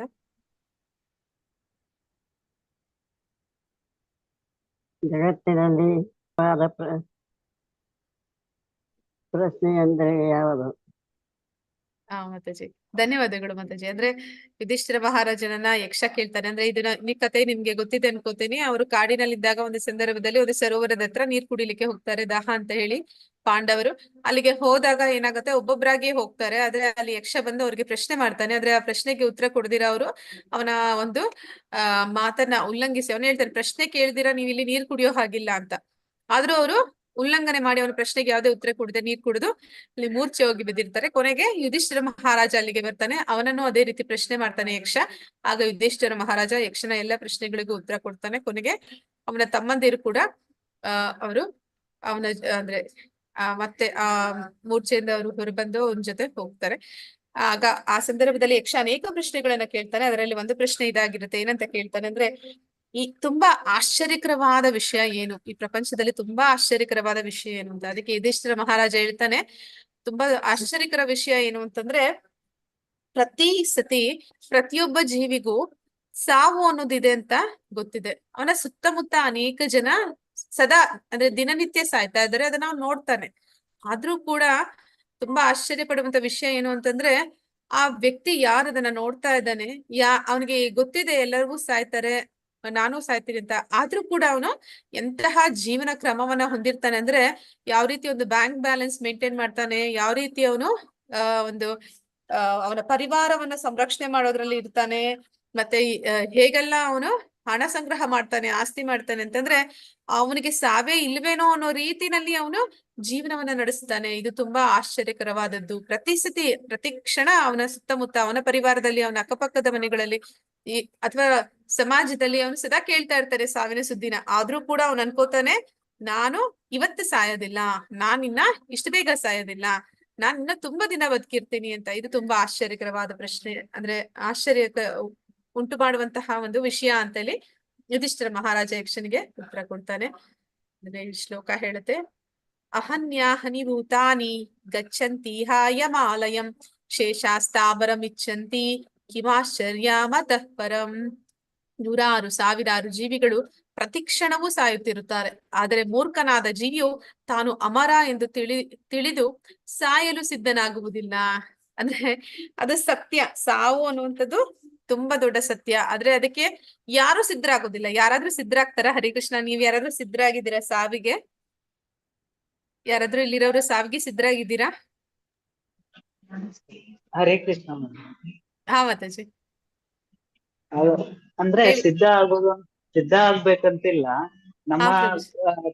ಇಲ್ಲಿ ನಮ್ಮ ಒಂದು ಪ್ರಾರಬ್ಧ ಕರ್ಮ ಮುಗಿದ ತಕ್ಷಣ ದೇವ್ರು ನಮಗೆ ಇಂಥ ಸಮಯದಲ್ಲಿ ನೀವು ಹೊರಡ್ಬೇಕಂತ ಇರ್ತತಿ. ಬಟ್ ನಾವ್ ಏನ್ ಮಾಡ್ತೀವಂದ್ರೆ ಆಸೆಗಳನ್ನ ಕೂಡ ಹಾಕೊಂಡು ನಾವು ನನ್ನ ಪರಿವಾರ ಅಂತ ಇನ್ನೂ ಆಸೆ ಪಟ್ಟು ಇಲ್ಲೇ ಹೆಚ್ಚು ಕರ್ಮ ಮಾಡಕ್ ಬಯಸ್ತೇವೆ. ಆದ್ರೆ ನಾವು ಒಂದು ತಿಳ್ಕೊಂಡ್ರೆ ನಮ್ಗೆ ಯಾವುದೇ ದುಃಖ ಅಥವಾ ಸಾವನ್ ಕೂಡ ಇಷ್ಟ ಪಡುವಂತೆ ಆಗೋದೇನಂದ್ರೆ ನಾವೀಗ ಏನ್ ಮಾಡ್ತೇವಿ, ಯಾವಾಗ್ಲೂ ನಾವ್ ಇನ್ನು ಬದುಕ್ತೇವೆ ನಮ್ದು ಇನ್ನೂ ಮುಗ್ದಿಲ್ಲ ಅಂತ ಇರ್ತೇವೆ. ಆದ್ರೆ ನಾವು ಇಲ್ಲಿ ಸಿಗುವಂತ ಸುಖ ಅಶಾಶ್ವತ ಅನ್ನೋದನ್ನ ನಾವು ಮರ್ತೇ ಬಿಟ್ಟಿರ್ತೇವೆ. ನಾವು ಸುಖ ಅಶಾಶ್ವತ ಅನ್ನೋದು ತಿಳ್ಕೊಂಡ್ಬಿಟ್ರೆ ನಾವು ಸಾವಿಗೆ ಹೆದರೋದಿಲ್ಲ ಅನ್ಸುತ್ತೆ. ಮೇ ಬಿ ನನ್ನ ಪ್ರಕಾರ ಅದು ಎಲ್ಲರೂ ಕೇಳಿದ್ದೆ, ಇದರಲ್ಲಿ ಭಗವತ್ ಪುರಾಣದಲ್ಲೆಲ್ಲೋ ಅವರೆಲ್ಲ ಏನ್ ಮಾಡ್ತಾರಂದ್ರೆ, ಈಗ ಜನರು ಆಲ್ಮೋಸ್ಟ್ ಅದನ್ನೇ ಮಾಡುದು, ನಾನ್ ಸಾಯೋವರೆಗಾದ್ರೂ ದುಡಿತೇನೆ ಅಂತ. ಆದ್ರೆ ಸಾವು ಬಂದಾಗ ಅವ್ರು ಹೆದರಿ ಅಯ್ಯೋ ಸತ್ತೋಗ್ಬಿಡ್ತೇನಲ್ಲ, ನಾನು ಇಷ್ಟೆಲ್ಲ ಮಾಡಿಟ್ಟಿದ್ದೇನೆ. ಅದರ ಬದಲಿಗೆ ಭಗವಂತನ ಸೇವೆ ಮಾಡಿ ಅಯ್ಯೋ ಭಗವಂತ ನನ್ನ ಯಾವತ್ತೂ ಕೈ ಬಿಡದಿ. ಈಗ ನೋಡಿ, ಬೇರೆ ಯಾರಿಗಾದ್ರೂ ಜ್ವರ ಅಥವಾ ಇದು ಬಂದಾಗ ಏನಾಗತ್ತಂದ್ರೆ ನಾವ್ ಬಹಳ ದುಃಖ ಮತ್ತೆ ಕಷ್ಟ ಅನಿಸ್ತದೆ. ಮೊನ್ನೆ ಜಸ್ಟ್ ನನ್ಗೆ ಈ ಕೃಷ್ಣ ಪ್ರಜ್ಞೆಗೆ ಬಂದ್ಮೇಲೆ ಜ್ವರ ಬಂತು, ತುಂಬಾನೇ ಖುಷಿ ಆಗ್ತಾ ಇತ್ತು. ದೇಹದಲ್ಲಿ ಪ್ರತಿಯೊಂದು ನಾಡಿಗಳು ಕೂಡ ತುಂಬಾ ಖುಷಿ ಕೊಡ್ತಾ ಇತ್ತು. ಆದ್ರೆ ನನ್ಗೆ ಒಂದೇ ಸಮಸ್ಯೆ ಇತ್ತು, ಅಡ್ಡಾಡ್ಲಿಕ್ಕೆ ಆಗ್ತಿರ್ಲಿಲ್ಲ ಅಷ್ಟೇ. ತುಂಬಾ ಅಂದ್ರೆ ನನಗೂ ಒಂದು ಈ ಸಮಯ ಬಂದಿದೆ ಅಲ್ಲ, ಆ ದೇವ್ರು ನನ್ಗೆ ಸಿಗ್ಬೋದಾ ಅನ್ನೋದು ಅಷ್ಟೇ ನನ್ ತಲೆಯಲ್ಲಿ ಬರ್ತಾ ಇತ್ತು. ಬಿಟ್ಟು ಅಯ್ಯೋ ನನ್ಗೆ ಕಷ್ಟ ಬಂದಿದೆ, ಅಯ್ಯೋ ಸತ್ತೋಗ್ಬಿಡ್ತೇನೆ. ನನ್ ಸಂಬಂಧಿಕರು ಏನ್ ಮಾಡ್ತಾರ, ಆಲ್ಮೋಸ್ಟ್ ಎಲ್ಲಾ ಜನರ ತಲೆಯಲ್ಲಿ ಬರುದಿದೆ, ಅಯ್ಯೋ ನನ್ನ ಸಂಬಂಧಿಕರೆಲ್ಲ ಅನಾಥರಾಗ್ತಾರೆ, ಅಯ್ಯೋ ನಾನ್ ಸತ್ತೋದ್ರೆ ನನ್ ಮಕ್ಕಳಿಗೆ ಗತಿ ಯಾರು, ಅಯ್ಯೋ ನನ್ನ ಅಪ್ಪ ಅಮ್ಮನಿಗೆ ಗತಿ ಯಾರು. ಆದ್ರೆ ಎಲ್ಲರಿಗೂ ಅಪ್ಪ ಅಮ್ಮ ಒಬ್ಬನೇ, ಅದು ಶ್ರೀ ಹರಿ ಅನ್ನೋದನ್ನ ಮರ್ತೇ ಬಿಟ್ಟಿರ್ತೇವೆ.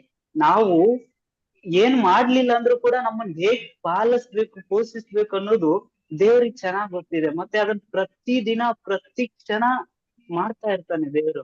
ನಾವ್ ಅದನ್ನೆಲ್ಲಾ ಮರೆತು ಬಿಟ್ಟು ನಾವೇ ದೇವ್ರು, ನಾವೇ ಇದು ಅಂತೇಳಿ ಆಲ್ಮೋಸ್ಟ್ ತಿಳ್ಕೊಂಡೇ ಇರ್ತಾರೆ ಅಂತೇನೆ. ಹರೇ ಕೃಷ್ಣ. ಧನ್ಯವಾದಗಳು ಪ್ರಭುಜಿ, ಧನ್ಯವಾದಗಳು.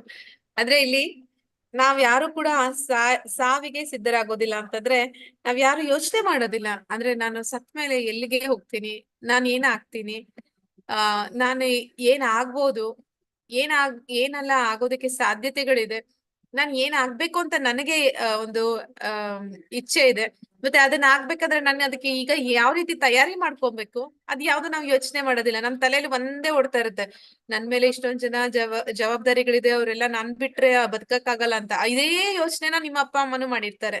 ಅವರು ಕೂಡ ಸಾಯೋವರೆಗೂ ಅವರು ಕೂಡ ಯೋಚನೆ ಮಾಡಿರ್ತಾರೆ, ನನ್ ಮಕ್ಕಳನ್ನ ನಾನ್ ಏನ್ ಮಾಡ್ದೆ, ಏನೆಲ್ಲ ಮಾಡ್ಬೇಕಾಗಿತ್ತು, ಇನ್ನೇನೆಲ್ಲ ಜವಾಬ್ದಾರಿಗಳಿದೆ ಅದನ್ನೇ ಯೋಚನೆ ಮಾಡಿರ್ತಾರೆ. ಹಾಗಂದ್ಮೇಲೆ ಅವ್ರು ಹೋದ್ಮೇಲೆ ನೀವೆಲ್ಲ ಏನಾದ್ರು ಕಷ್ಟ ಆಗತ್ತ ನಿಮ್ಗೆ? ಇಲ್ಲ ಅಲ್ಲ, ನಾವೆಲ್ಲ ಬದುಕ್ತಿವಲ್ಲ. ಅವ್ರು ಹೋಗ್ಬಿಟ್ರು ಅಂತ ನಾವ್ಯಾರು ಸಾಯೋದಿಲ್ಲ ಅಲ್ಲ, ನಾವು ಬದುಕಿರ್ತೀವಿ, ನಮ್ದು ಇನ್ನ ಮುಂದೆ ಜೀವನ ನಡೆಯೋದಿರುತ್ತೆ. ಹಾಗೆ ನಾವ್ ಸತ್ಮೇಲೂ ಕೂಡ ನಾವ್ ಯಾರನ್ನೆಲ್ಲ ನಮ್ಮೇಲೆ ಒಂದು ಆಧಾರಿತರಾಗಿದ್ದಾರೆ ಅಂತ ಅನ್ಕೋತೀವಿ, ಅವರು ಕೂಡ ಚೆನ್ನಾಗೇ ಬದುಕ್ತಾರೆ. ಅವ್ರಿಗೆ ಅವ್ರ ಕರ್ಮಾನುಸಾರ ಅವ್ರಿಗೆ ಏನೇನ್ ಸಿಗ್ಬೇಕು ಅದೆಲ್ಲ ಸಿಗ್ತಾನೆ ಇರುತ್ತೆ. ನಾವ್ ಅನ್ಕೊಳ್ಳೋದು ನಾವೇ ಅವ್ರಿಗೆಲ್ಲ ಒಂದು ಆಧಾರ, ನಾವಿಲ್ಲ ಅಂತಂದ್ರೆ ಅವ್ರು ಬದುಕಕ್ಕಾಗಲ್ಲ ಅಂತ. ಅದೆಲ್ಲ ಒಂದು ಅಜ್ಞಾನ. ಆದ್ರೆ ನಾವ್ ಯೋಚನೆ ಮಾಡೋದೇ ಇಲ್ಲ, ನಾಳೆ ನಾನೇನಾಗ್ತೀನಿ, ಸತ್ಮೇಲೆ ನಾನೇನಾಗ್ತೀನಿ, ನಾವ್ ಸತ್ಮೇಲೆ ಅವ್ರೇನಾಗ್ತಾರೆ ಅನ್ನೋದಲ್ಲ, ನಾವ್ ಸತ್ಮೇಲೆ ನಾವೇನಾಗ್ತೀವಿ ಅನ್ನೋದನ್ನ ಯಾರು ಯೋಚನೆ ಮಾಡೋದಿಲ್ಲ. ಆದರೆ ಮೂರ್ಖನಾದ ಜೀವಿ ತಾನು ಅಮರ ಎಂದು ತಿಳಿಯಲು ಅಂದ್ರೆ ಸಾಯಲು ಸಿದ್ಧನಾಗೋದಿಲ್ಲ. ಈ ಜಗತ್ತಿನಲ್ಲಿ ಅತ್ಯಂತ ಆಶ್ಚರ್ಯಕರ ಸಂಗತಿ ಅಂದ್ರೆ ಇದೆ ಅಂತ ಇಲ್ಲಿ ಮಹಾಭಾರತ ವನಪರ್ವದ 116 ಶ್ಲೋಕದಿಂದ ಇದನ್ನ ಹೇಳ್ತಾ ಇದ್ದಾರೆ. ಕೃಷ್ಣನಲ್ಲದೆ ಮತ್ತೇನನ್ನು ಸ್ಮರಿಸುವುದರಿಂದ ಏನು ಫಲ? ಹರೇ ಕೃಷ್ಣ. ನಾವಿವಾಗ ಕೃಷ್ಣನ ಸ್ಮರಣೆ ಮಾಡೋದಿಲ್ಲ, ಆದ್ರೆ ಇನ್ನೇನೋ ಸ್ಮರಣೆ ಮಾಡ್ತೀವಿ. ಅದರಿಂದ ಏನಾಗುತ್ತೆ ಅಂತ ಈಸಿ ಇದೆ.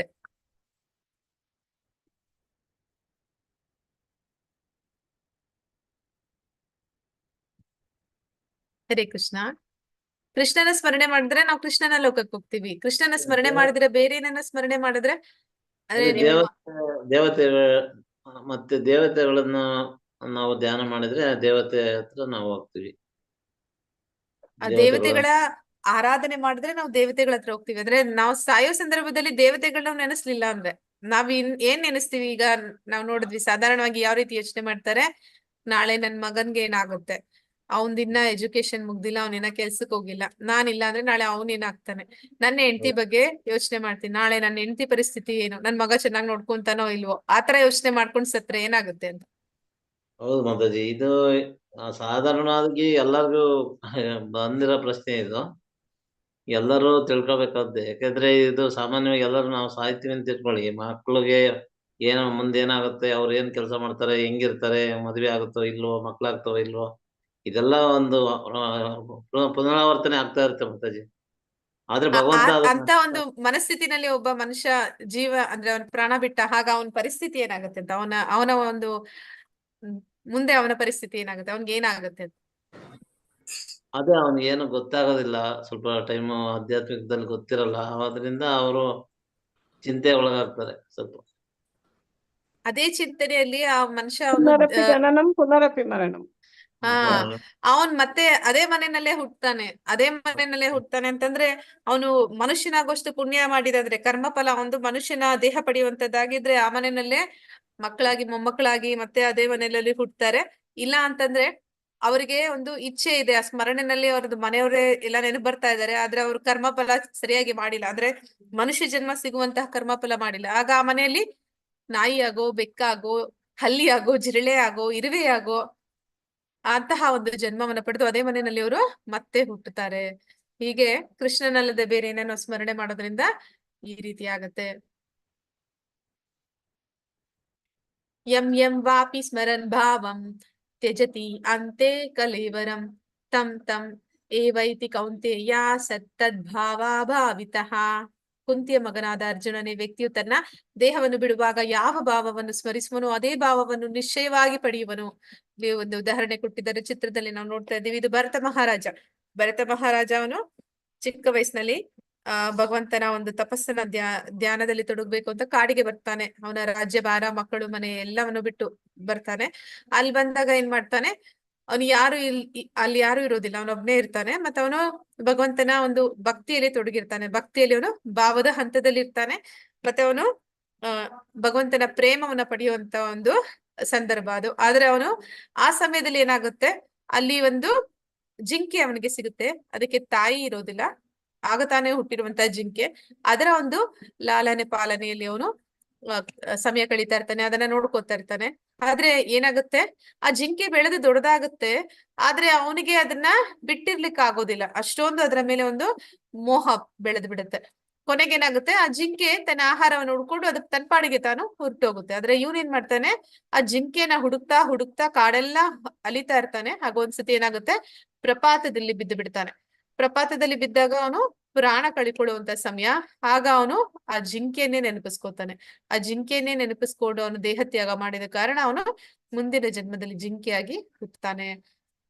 ಹೀಗೆ ನಾವು ಸಾವಿನ ಸಂದರ್ಭದಲ್ಲಿ ಯಾವ ಸ್ಮರಣೆಯನ್ನ ಹೆಚ್ಚಾಗಿ ಮಾಡ್ತೀವಿ, ಮತ್ತೆ ಅದಕ್ಕೆ ತಕ್ಕಂತ ಒಂದು ಕರ್ಮಗಳನ್ನ ಮಾಡಿದ್ವಿ ಅಂತಂದ್ರೆ ಅಂಥದೇ ಒಂದು ದೇಹ ನಮ್ಗೆ ಸಿಗುತ್ತೆ.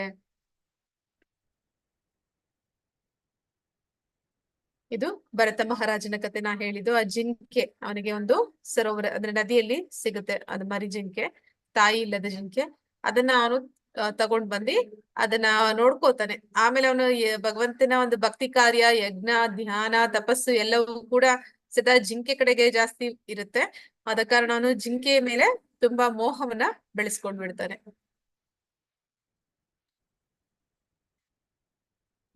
ತಸ್ಮಾತ್ ಸರ್ವೇಷು ಕಾಲೇಷು ಮಾಮನುಸ್ಮರ ಯುದ್ಧ ಚ ಮಯಿ ಅರ್ಪಿತ ಮನೋ ಬುದ್ಧಿರ್ ಮಾಮೇ ವೈಶ್ಯಸಿ ಅಸಂಶಯ. ಆದುದರಿಂದ ಅರ್ಜುನನೇ, ನೀನು ಯಾವಾಗಲೂ ನನ್ನನ್ನು ಕೃಷ್ಣನ ರೂಪದಲ್ಲಿ ಸ್ಮರಿಸುತ್ತಿರಬೇಕು. ಅದೇ ಕಾಲದಲ್ಲಿ ಯುದ್ಧ ಮಾಡುವ ನಿನ್ನ ವಿಧಿತ ಕರ್ತವ್ಯವನ್ನು ಮಾಡಬೇಕು. ನಿನ್ನ ಚಟುವಟಿಕೆಗಳನ್ನು ನನಗೆ ಅರ್ಪಿಸಿ ನಿನ್ನ ಮನಸ್ಸು ಮತ್ತು ಬುದ್ಧಿಶಕ್ತಿಗಳು ನನ್ನಲ್ಲಿ ನೆಲೆಸಿದ್ದರೆ ನಿಸ್ಸಂಶಯವಾಗಿಯೂ ನೀನು ನನ್ನನ್ನೇ ಹೊಂದುವೆ. ಅಂದ್ರೆ ಇಲ್ಲಿ ಕೃಷ್ಣ ಏನ್ ಹೇಳ್ತಾ ಇದ್ದಾನೆ, ನೀನು ನನ್ನನ್ನ ಸದಾ ಸ್ಮರಣೆ ಮಾಡು. ಬರೀ ಸ್ಮರಣೆ ಮಾಡಿದ್ರೆ ಸಾಲದು. ನೀನು ನಿನ್ನ ಕರ್ತವ್ಯ, ನಿನ್ನ ವಿಧಿತ ಕರ್ತವ್ಯ ಯುದ್ಧ ಮಾಡುವಂತದ್ದು ಈಗ ನಿನ್ನ ಜವಾಬ್ದಾರಿ. ಕ್ಷತ್ರಿಯನಾದವನು ಯುದ್ಧ ಮಾಡಬೇಕು. ನೀನ್ ಯುದ್ಧ ಮಾಡ್ತಾ ಇದ್ಯಾ, ಅದೇ ರೀತಿ ನಮಗೂ ಒಂದೊಂದು ಕರ್ತವ್ಯಗಳಿದೆ, ನಮ್ಗೆ ಅಂತ ಒಂದು ಜವಾಬ್ದಾರಿಗಳಿದೆ. ಅದನ್ನ ನಾವು ಮಾಡ್ತಾ ಇದ್ರು ಕೂಡ ನಮ್ಮ ಸ್ಮರಣೆ, ನಮ್ಮ ಬುದ್ಧಿ, ಸದಾ ಮನಸ್ಸು ಯಾವ್ದ್ರಲ್ಲಿ ನೆಲೆಸ್ಬೇಕು? ಕೃಷ್ಣನಲ್ಲಿ ನೆಲೆಸ್ಬೇಕು.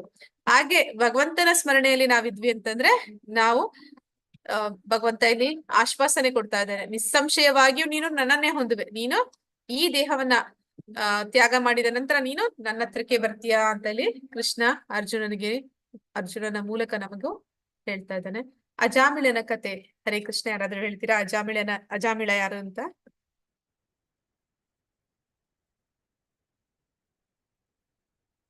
ಹರೇ ಕೃಷ್ಣ. ಅವರು ಒಬ್ಬ ಬ್ರಾಹ್ಮಣ ಭಕ್ತರು. ಮುಂಚೆಯಿಂದ ಅವ್ರೊಂದ್ಸಲ ಕಾಡಲ್ಲಿ ಹೋದಾಗ ಬೇರೆ ಏನೋ ಒಂದು ಇದನ್ನ ನೋಡ್ತಾರೆ. ಅವ್ರ ಮನ್ಸು ಪರಿವರ್ತನೆ ಆಗ್ಬಿಟ್ಟು ಅವಳನ್ನ ನಾನ್ ಮದುವೆ ಮಾಡ್ಕೋಬೇಕಂತ ಆಸೆ ಪಡ್ತಾರೆ. ಅವಳನ್ನ ಕರ್ಕೊಂಬಂದ್ ಮನೇಲಿ ಇಟ್ಕೋತಾರೆ. ಅವ್ರಿಗೆ ತುಂಬಾ ಮಕ್ಳಾಗ್ತಾರೆ. ಕಡೆ ಮಗನಿಗೆ ನಾರಾಯಣ ಅಂತ ಹೆಸರು ಇಟ್ಟಿರ್ತಾರೆ. ಅವ್ರಿಗೆ ಮಳೆಗಾಲ ಬಂದಾಗ ಮಗನ ಹೆಸರು ಕರೀತಾರೆ. ಆಗ ವಿಷ್ಣು ಯಮದೂತರು, ವಿಷ್ಣು ಭಕ್ತರು ಎಲ್ಲ ಬರ್ತಾರೆ. ಬಂದಾಗ ಇವ್ನ ನಾರಾಯಣ ಅಂತ ಕರೆದಿದ್ದಕ್ಕೆ ನಾವು ಕರ್ಕೊಂಡು ಹೋಗ್ಬೇಕು ಅಂತ ವಿಷ್ಣು ಇದ್ ಮಾಡ್ತಾರೆ. ಈ ಯಮದೂತರು ನಾವು ಕರ್ಕೊಂಡು ಹೋಗ್ಬೇಕು ಅಂತ ಅವ್ರು ಇದ್ ಮಾಡ್ತಾರೆ. ಆಗ ಅವ್ರಿಬ್ರಲ್ಲಿ ಇದಾಗಿ ಅವನಿಗೆ ವಿಷ್ಣುನೇ ದೊಡ್ಡ ಇದಲ್ವಾ, ಯಮನ್ನ ಕಂಟ್ರೋಲ್ ಮಾಡುವನು ಭಗವಂತನೇ. ಹಾಗಾಗಿ ಅವ್ರಿಗೆ ಒಂದು ಅವಕಾಶ ಕೊಟ್ಟು ಒಂದಷ್ಟು ದಿವಸ ಅವ್ರು ಮತ್ತೆ ಇಲ್ಲಿ ಭಕ್ತಿಯಿಂದ ಜೀವನ ನಡೆಸೋ ಹಾಗೆ ಮಾಡಿ ವಿಷ್ಣು ದೂತರು ಹೊರಟೋಗ್ತಾರೆ, ಯಮದೂತರು ಹೊರಟೋಗ್ತಾರೆ. ಅವರು ಮತ್ತೆ ಅವ್ರದ್ದು ಭಗವಂತನ ಸ್ಮರಣೆ ಮಾಡ್ತಾ ಮಾಡ್ತಾ ಮಾಡ್ತಾ ಅವ್ರು ಮತ್ತೆ ವಿಷ್ಣು ಪರಂಧಾಮನ ಸೇರ್ಕೋತಾರೆ. ಧನ್ಯವಾದಗಳು ಮಾತಾಜಿ, ಕರೆಕ್ಟ್ ಆಗಿ ಹೇಳಿದಿರಿ, ಫುಲ್ ಕತೆ ಹೇಳಿದಿರಿ. ಮಾತಾಜಿ ಒಂದ್ ಪ್ರಶ್ನೆ, ಅವರು ವಿಷ್ಣು ದೂತರು ಯಾಕೆ ಬಿಟ್ಟು ಹೋಗ್ತಾರೆ ಮಾತಾಜಿ ಅವನ್ನ? ಅವ್ರು ವಿಷ್ಣು ದೂತರು ಯಾಕೆ ಬಿಟ್ಟು ಹೋಗ್ತಾರೆ ಅಂದ್ರೆ ಪಾಪ ಮಾಡಿದಾನಲ್ಲ ಮಾತಾಜಿ, ಪಾಪ ಮಾಡಿರೋದು ಕಳಿಬೇಕಲ್ಲ. ಹೌದು, ಇದ್ರಲ್ಲಿ ಕತೆ ನಮ್ಗೆ ಏನು ಹೇಳ್ತಾ ಇದೆ ಅಂದ್ರೆ ಅದಕ್ಕೂ ಸಾರಾಂಶ, ಅವ್ನ್ ಭಕ್ತಿ ಭಗವಂತನಲ್ಲಿ ಭಕ್ತಿ ಬರ್ಬೇಕು. ಆ ವಿಷ್ಣು ಧಾಮಕ್ ಸೇರ್ಬೇಕಾದ್ರೆ ಅವನು ಭಗವಂತನ ಇದನ್ನ ಮಾಡ್ಬೇಕಾಗಿತ್ತು. ಅವನ್ ಬರೀ ಕೆಟ್ಟ ಕೆಲಸ ಮಾಡ್ತಿದ್ದ ಒಂದಷ್ಟು ದಿವಸ. ಹಾಗಾಗಿ ಅವರು ಬಿಟ್ಟು ಹೋಗ್ತಾರೆ. ಯಮದೂತರಿಗೂನು ವಿಷ್ಣು ಭಕ್ತರು ನೋಡಿ ಆ ಯಮನಿಗೆ ಇದಾಗುತ್ತಂತೆ. ವಿಷ್ಣುನ್ ನೋಡಿ ನಾವೇ ನೋಡಕ್ಕಾಗಿಲ್ಲ, ನೀವು ಯಮದೂತರು ನೋಡಿದೀರ ಅಂದ್ರೆ ನೀವು ಪುಣ್ಯವಂತರು ಅಂತ ಯಮ ಹೇಳ್ತಾರಂತೆ. ಧನ್ಯವಾದಗಳು ನನ್ಗೆ ಮಾತಾಜಿ. ಅಷ್ಟೇ ಗೊತ್ತಿರೋದು. ಮತ್ತೆ ಯಾಕೆ ಬಿಟ್ಟು ಹೋಗ್ತಾರೆ ಅಂದ್ರೆ ಅಷ್ಟೇ ಗೊತ್ತಿರೋದು. ಅವ್ರದಿನ್ನು ಇದು ಪೂರ್ಣವಾಗಿರಲ್ಲ. ಅವ್ರು ವಿಷ್ಣು ಲೋಕಕ್ಕೆ ಹೋಗಕ್ಕೆ ಅರ್ಹರಾಗಿರಲ್ಲ ಅವರು. ಅದು ನೀವ್ ಹೇಳಿದ ಕರೆಕ್ಟ್ ಆನ್ಸರ್ ಮಾತಾಜಿ. ಹೇಳಿದ್ರಲ್ಲ, ಅರ್ಹತೆ ಬೇಕು. ನಾನು ಹೇಳಿದ್ನಲ್ಲ ಆಗ್ಲೇ, ಅರ್ಹರಾಗಿರಲ್ಲ. ಒಂದೇನ ಪಡ್ಕೊಬೇಕು ಅಂತ ಇಚ್ಛೆ ಇದ್ರೆ ಸಾಲದು, ಅದಕ್ಕೆ ನಮ್ಮ ಹತ್ರ ಅದನ್ನ ಪಡ್ಕೊಳ್ಳೋಷ್ಟು ಅರ್ಹತೆನೂ ಯೋಗ್ಯತೆನೂ ಬೆಳೆಸ್ಕೊಂಡಿರ್ಬೇಕು. ಇಲ್ಲಿ ಅವರು ವಿಷ್ಣು ನಾಮವನ್ನ ಏನೋ ಸ್ಮರಣೆ ಮಾಡ್ಬಿಟ್ರು, ಸಾವಿನ ಸಂದರ್ಭದಲ್ಲಿ ವಿಷ್ಣು ದೂತರು ಕೂಡ ಬಂದ್ಬಿಟ್ರು. ಆದ್ರೆ ಆ ಕರ್ಮ ಅವರು ಅಂತಹ ಒಂದು ಪುಣ್ಯ ಕರ್ಮವನ್ನ ಅವರು ಮಾಡಿಲ್ಲ, ಅಂತ ಭಕ್ತಿ ಕಾರ್ಯವನ್ನ ಅವರು ಪರಿಪೂರ್ಣವಾಗಿ ಮಾಡಿಲ್ಲ. ಆದ ಕಾರಣ ಅವರು ಮತ್ತೆ ಅವ್ರಿಗೆ ಬಿಟ್ಟು ಹೋಗ್ತಾರೆ. ಮತ್ತೆ ಅವರು ಹರಿದ್ವಾರಕ್ಕೆ ಹೋಗಿ ಅಲ್ಲಿ ಭಕ್ತಿಯನ್ನ ಮಾಡಿ ಕೊನೆಗೆ ಮತ್ತೆ ಧಾಮಕ್ಕೆ ಹಿಂದಿರುಗ್ತಾರೆ. ಹಾಗೆ ನಾವು ಸಾವಿನ ಸಂದರ್ಭದಲ್ಲಿ ಏನ್ ನೆನೆಸ್ತೀವಿ, ಮಾತಾಜಿ, ನಾವು ಸಾವಿನ ಸಂದರ್ಭದಲ್ಲಿ ಏನನ್ನ ಬಯಸ್ತೀವಿ, ಏನ್ ಸ್ಮರಣೆ ಮಾಡ್ತೀವಿ, ಅದು ಎಷ್ಟು ಮುಖ್ಯನೋ ಅಷ್ಟೇ ಮುಖ್ಯ. ಅದಕ್ಕೆ ಒಂದು ಅರ್ಹತೆಯನ್ನ ಯೋಗ್ಯತೆಯನ್ನು ಕೂಡ ನಾವು ಬೆಳೆಸ್ಕೊಂಡಿರ್ಬೇಕಾಗತ್ತೆ. ಅಂದ್ರೆ ಇಲ್ಲಿ ನಾವು ನೋಡ್ತಾ ಇದ್ದೀವಿ, ವಿಷ್ಣು ದೂತರು ಮತ್ತೆ ಯಮದೂತರ ಮಧ್ಯೆ ಒಂದು ವಾಗ್ವಾದ ನಡೆಯುತ್ತೆ. ಆಮೇಲೆ ಅವರು ವಿಷ್ಣು ದೂತರು ಸೋತು ಅಲ್ಲಿಂದ ಹೋಗ್ತಾರೆ. ಯಮದೂತರು ಅಲ್ಲಿಂದ ಸೋತು ಹೋಗ್ತಾರೆ. ವಿಷ್ಣು ದೂತರು ಕೂಡ ಅವ್ರಿಗೆ ಗೊತ್ತಾಗುತ್ತೆ, ಅಂದ್ರೆ ಆ ವಾಗ್ವಾದದಲ್ಲಿ ಅವ್ರು ಹೇಳ್ತಾರೆ, ಅವ್ನು ಏನೆಲ್ಲ ಪಾಪ ಕಾರ್ಯಗಳನ್ನ ಬೇಡದನ್ನ ಮಾಡಿದ್ದಾರೆ, ಇಂಥವನ್ನ ಕರ್ಕೊಂಡು ಹೋಗಿ ಬಂದಿದ್ದೀರಾ ಅಂತ ಇಲ್ಲಿ ಯಮದೂತರು ಕೂಡ ಹೇಳ್ತಾರೆ. ಆಗ ಅವ್ರು ವಿಷ್ಣು ದೂತರು ಏನ್ ಮಾಡ್ತಾರೆ, ಹೌದು ಅಷ್ಟು ಪುಣ್ಯ ಕಾರ್ಯ ಇನ್ನೂ ಮಾಡಿಲ್ಲ ಅಂತ ಹೇಳಿ ಮತ್ತೊಮ್ಮೆ ಒಂದು ಅವಕಾಶ ಕೊಡ್ತಾರೆ. ನೋಡೋಣ, ಹೀಗಾದ್ರೂ ನೀನು ಮನ ಪರಿವರ್ತನೆ ಆಗಿ ಭಕ್ತಿಯಲ್ಲಿ ಮುಂದುವರಿತೀಯಾ ಅಂತ. ಹಾಗೆ ಅವನು ಹರಿದ್ವಾರಕ್ಕೆ ಹೋಗಿ ಅಲ್ಲಿ ಭಕ್ತಿ ಕಾರ್ಯದಲ್ಲಿ ತೊಡಗ್ತಾನೆ. ಮತ್ತೆ ಅವನು ದೇಹತ್ಯಾಗ ಮಾಡ್ತಾನೆ. ಆಗ ವಿಷ್ಣು ದೂತರ ಜೊತೆ ಅವನು ಭಗವಂತನ ಧಾಮಕ್ಕೆ ಹಿಂದಿರುಗ್ತಾನೆ. ಅಭ್ಯಾಸ ಯೋಗ ಯುಕ್ತೇನ ಚೇತಸ ನಾನ್ಯಗಾಮಿನ ಪರಮಂ ಪುರುಷಂ ದಿವ್ಯಂ ಯಾತಿ ಪಾರ್ಥಾನು ಚಿಂತಯನ್. ಪ್ರಾರ್ಥನೆ. ದೇವೋತ್ತಮ ಪರಮ ಪುರುಷನೇ, ನನ್ನನ್ನು ಯಾರು ಧ್ಯಾನಿಸುತ್ತಾರೋ ಬೇರೆ ಯಾವ ಕಡೆಗೂ ಮನಸ್ಸು ಚಲಿಸದಂತೆ ಯಾರ ಮನಸ್ಸು ಸದಾ ನನ್ನಲ್ಲಿ ತನ್ಮಯವಾಗಿರುವುದೋ ಅವನು ಖಂಡಿತವಾಗಿಯೂ ನನ್ನ ಬಳಿಗೆ ಬರುವನು. ಅಂದ್ರೆ ನಾವು ನೋಡಿದ್ವಿ ಭಗವಂತ ಯಾವ ಅಧ್ಯಾಯದಲ್ಲಿ 6ನೇ ಅಧ್ಯಾಯದಲ್ಲಿ ಅಷ್ಟಾಂಗ ಯೋಗದಲ್ಲಿ ಕೊನೆಯಲ್ಲಿ ಹೇಳ್ತಾರೆ ಶ್ಲೋಕ, ಯಾರು ಅನನ್ಯ ಭಕ್ತಿ ಮಾಡ್ತಾರೆ ಅಂದ್ರೆ ಭಗವಂತನ ಸದಾ ಎಲ್ಲ ಕಡೆ ನೋಡ್ತಾರೆ. ನಿನ್ನೆ ಅಧ್ಯಾಯದಲ್ಲಿ ಪ್ರಭುಜಿ ಕೂಡ ಹೇಳಿರ್ತಾರೆ ಭಗವಂತ ಯಾವ್ದೆಲ್ಲ ರೂಪಗಳಲ್ಲಿ ಭೌತಿಕ ಜಗತ್ತಿನಲ್ಲಿ ನಾವು ಅವನ ಸ್ಮರಣೆ ಮಾಡ್ಬೋದು ಅಂತ. ಅಂದ್ರೆ ಅವನ ಆಕಾಶವನ್ನ ನೋಡಿದ್ರೆ ನಾವು ಶಬ್ದ ಆಕಾಶದಲ್ಲಿರುವಂತ ಶಬ್ದ ಭಗವಂತ, ನೀರಿನಲ್ಲಿರುವಂತ ರುಚಿ ಭಗವಂತ, ಭೂಮಿಯಲ್ಲಿರುವಂತ ಗಂಧ ಭಗವಂತ. ಹೀಗೆ ಶುದ್ಧ ಭಕ್ತನಾದವನು ಒಂದೊಂದರಲ್ಲೂ ಅವ್ನು ಕಂಡಿದ್ರಲ್ಲೆಲ್ಲ ಭಗವಂತನನ್ನ ಕಾಣ್ತಾನೆ. ಅಂತಹ ಒಂದು ಅನನ್ಯ ಭಕ್ತಿ ಮಾಡುವವನು ಅವನ ಮನಸ್ಸು ಸದಾ, ಆದ್ರೆ ನಾವು ನೋಡ್ತೀವಿ ಏಕಾಗ್ರತೆ ಅಷ್ಟಾಂಗ ಯೋಗದಲ್ಲಿ ಮನಸ್ಸು ಅದು ಅತ್ತಿತ್ತ ಚಲಿಸ್ತಾ ಇರುತ್ತೆ. ಆ ರೀತಿ ಆಗೋದಿಲ್ಲ, ಚಂಚಲವಾದ ಮನಸ್ಸಲ್ಲ. ಇವನ ಮನಸ್ಸು ಪರಿಪೂರ್ಣವಾಗಿ ಅದು ಸ್ಥಿರವಾಗಿ ಭಗವಂತನಲ್ಲಿ ನೆಲೆಸ್ಬಿಟ್ಟಿದೆ. ಭಗವಂತನಲ್ಲದೆ ಬೇರೆ ಏನು ಕಾಣೋದಿಲ್ಲ ಅವನ್ಗೆ. ಭಗವಂತನಲ್ಲದೆ ಬೇರೆ ಯಾವುದೇ ಒಂದು ವಿಚಾರಗಳು ಅವನ ಮನಸ್ಸಿನಲ್ಲಿ ಮೂಡೋದಿಲ್ಲ. ಅಂತವನು ಯಾವಾಗ್ಲೂ ತನ್ಮಯನಾಗಿ ಭಗವಂತನ ಸ್ಮರಣೆ ಮಾಡ್ತಾನೆ. ಅಂತವನು ನಿಶ್ಚಯವಾಗಿ ಭಗವಂತನ ಹತ್ರಕ್ಕೆ ಬರ್ತಾನೆ ಅಂತ ಈ ಅಧ್ಯಾಯದಲ್ಲೂ ಕೂಡ ಅಂದ್ರೆ ಹೇಳ್ತಾರೆ. ಅಂದ್ರೆ ಅಷ್ಟಾಂಗ ಯೋಗಿ ಏನ್ ಮಾಡ್ತಾನೆ, ಚಕ್ರ ಯೋಗಿ ಅವನ ಮನಸ್ಸನ್ನ ನಿಯಂತ್ರಣ ಮಾಡ್ತಾನೆ. ಮತ್ತೆ ಅವನು ಸಾವಿನ ಸಂದರ್ಭವನ್ನು ಅವನು ನಿರ್ಧಾರ ಮಾಡ್ತಾನೆ.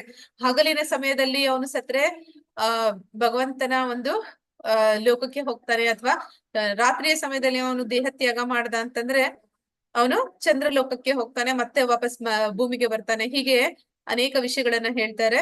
ಆಗ ಹೇಳ್ತಾರೆ ಯಾರು ಶುದ್ಧ ಭಕ್ತನಿರ್ತಾನೆ ಅಂತವನು ಇದೆಲ್ಲ ಮಾಡೋ ಅವಶ್ಯಕತೆನೇ ಇಲ್ಲ. ಇಂತಹ ಹಗಲಿನ ಸಮಯದಲ್ಲಿ, ಉತ್ತರಾಯಣದಲ್ಲಿ, ಮತ್ತೆ ಶುಕ್ಲ ಪಕ್ಷ, ಕೃಷ್ಣ ಪಕ್ಷ ಅಂತೆಲ್ಲ ಹೇಳ್ತಾರೆ. ಅಂತಹ ಒಂದು ಪಕ್ಷವನ್ನ ಕೂಡ ನಿರ್ಧಾರ ಮಾಡಿ ಅವನ ದೇಹತ್ಯಾಗ ಮಾಡ್ತಾನೆ. ಅಂದ್ರೆ ಈ ಷಟ್ಚಕ್ರ ಯೋಗಿ ಅವನೇನ್ ಮಾಡ್ತಾನೆ, ಅವನ ಆತ್ಮವನ್ನ ಅವನ ಸಹಸ್ರಾರ ಚಕ್ರ ಅಂತಾರೆ. ಅಂದ್ರೆ ತಲೆಯ ಸುಳಿ ಭಾಗ ಅಂತಾರೆ. ಚಿಕ್ಕ ಮಕ್ಳಿದ್ದಾಗ ಅಲ್ಲಿ ಇನ್ನ ಒಂದು ಏನಂತಾರೆ ಮೂಳೆ ಬೆಳೆದಿರೋದಿಲ್ಲ. ನಾವು ನೋಡ್ತೀವಿ ಉಸಿರಾಡ್ತಾ ಇದ್ರು ಅಲ್ಲಿ ಒಂದು ಚರ್ಮ ಅದು ಮೇಲೆ ಕೆಳಗೆ ಆಗ್ತಾ ಇರುತ್ತೆ. ಆ ಜಾಗ ಅದ್ರ ಬ್ರಹ್ಮರಂಧ್ರ ಅಂತಾರೆ. ಅಲ್ಲಿಂದ ಅವನು ಆ ಆತ್ಮವನ್ನ ದೇಹದಿಂದ ಹೊರಗೆ ಕಳಿಸ್ತಾನೆ. ಇದೆಲ್ಲವೂ ಕೂಡ ಷಟ್ಚಕ್ರ ಯೋಗಿ ಅವ್ನು ಮಾಡುವಂತಹ ಒಂದು ಏನಂತಾರೆ ಸರ್ಕಸ್ ಅಂತ ಹೇಳ್ಬೋದು.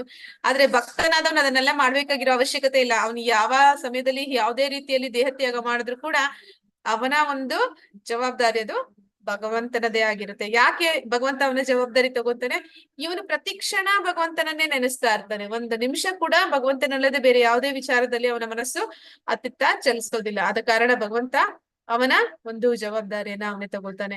ಯಾವ ರೀತಿಯಲ್ಲಿ ಭಗವಂತನನ್ನ ಸ್ಮರಣೆ ಮಾಡ್ಬೇಕು. ಈಗ ಭಗವಂತನ ಸ್ಮರಣೆ ಮಾಡ್ತಾನೆ ಅಂತ ಹೇಳಿದ್ವಿ ಅನನ್ಯ ಭಕ್ತ, ಆದ್ರೆ ಅವ್ನು ಯಾವ ರೀತಿ ಸ್ಮರಣೆ ಮಾಡ್ತಾನೆ ಭಗವಂತನ ಬಗ್ಗೆ ಅಂತ. ಹರೇ ಕೃಷ್ಣ, ಯಾರಾದ್ರೂ ಹೇಳ್ತೀರಾ?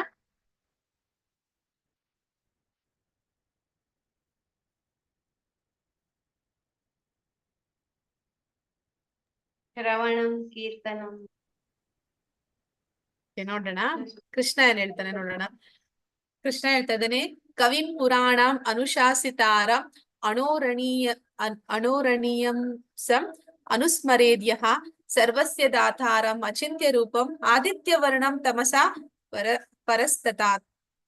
ಹಾಗಂದ್ರೆ ಏನಂತಂದ್ರೆ ಇಲ್ಲಿ ಭಗವಂತನನ್ನ ಕವಿ, ನಾವು ಕವಿ ಅಂತ ಹೇಳಿದ್ರೆ ಯಾರು ಕವಿ ಅಂದ್ರೆ ಈ ಪದ್ಯಗಳನ್ನ ಬರೆಯುವಂತವ್ರು. ಯಾವ ರೀತಿ ಕವಿ ಅಲ್ಲ, ಇದು ಸಂಸ್ಕೃತದಲ್ಲಿ ಕವಿ ಅಂದ್ರೆ ಎಲ್ಲವನ್ನು ತಿಳಿದವನು, ಎಲ್ಲವನ್ನು ಬಲ್ಲವನು. ಅದನ್ನೇ ಇಲ್ಲಿ ಹೇಳ್ತಾ ಇದ್ದಾರೆ. ಪರಮ ಪುರುಷನು ಎಲ್ಲವನ್ನು ಬಲ್ಲವನು ಕವಿ ಅಂದ್ರೆ. ಪುರಾಣಂ ಅಂತಂದ್ರೆ ಅತಿ ಪುರಾತನನು, ಅವನಿಗಿಂತ ಹಿಂದೆ ಯಾರೂ ಇಲ್ಲ. ಅವನಿಗಿಂತ ಹಿಂದೆ ಯಾರಾದ್ರೂ ಇದ್ದಿದ್ರೆ ಅವರೇ ದೇವರಾಗ್ತಿದ್ರು, ಆದ್ರೆ ದೇವೋತ್ತಮ ಪರಮ ಪುರುಷ ಆಗ್ತಿದ್ರು. ಆದ್ರೆ ಭಗವಂತನಿಗೆ ಆದಿ ಅನ್ನೋದಿಲ್ಲ, ಅವನೇ ಆದಿ. ಆ ರೀತಿ ಅವನು ಅತಿ ಪುರಾತನನು.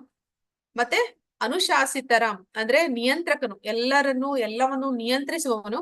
ಅತ್ಯಂತ ಸಣ್ಣದಕ್ಕಿಂತ ಸಣ್ಣದಾಗಿ ಇರುವವನು. ಅಂದ್ರೆ ಭಗವಂತ ಅವನು ಎಷ್ಟು ಸಣ್ಣದಾಗಿ ಇರುವವನು ಅಂದ್ರೆ ನಾವು ನೋಡ್ತೀವಿ ಚಿಕ್ಕ ಚಿಕ್ಕ ಒಂದು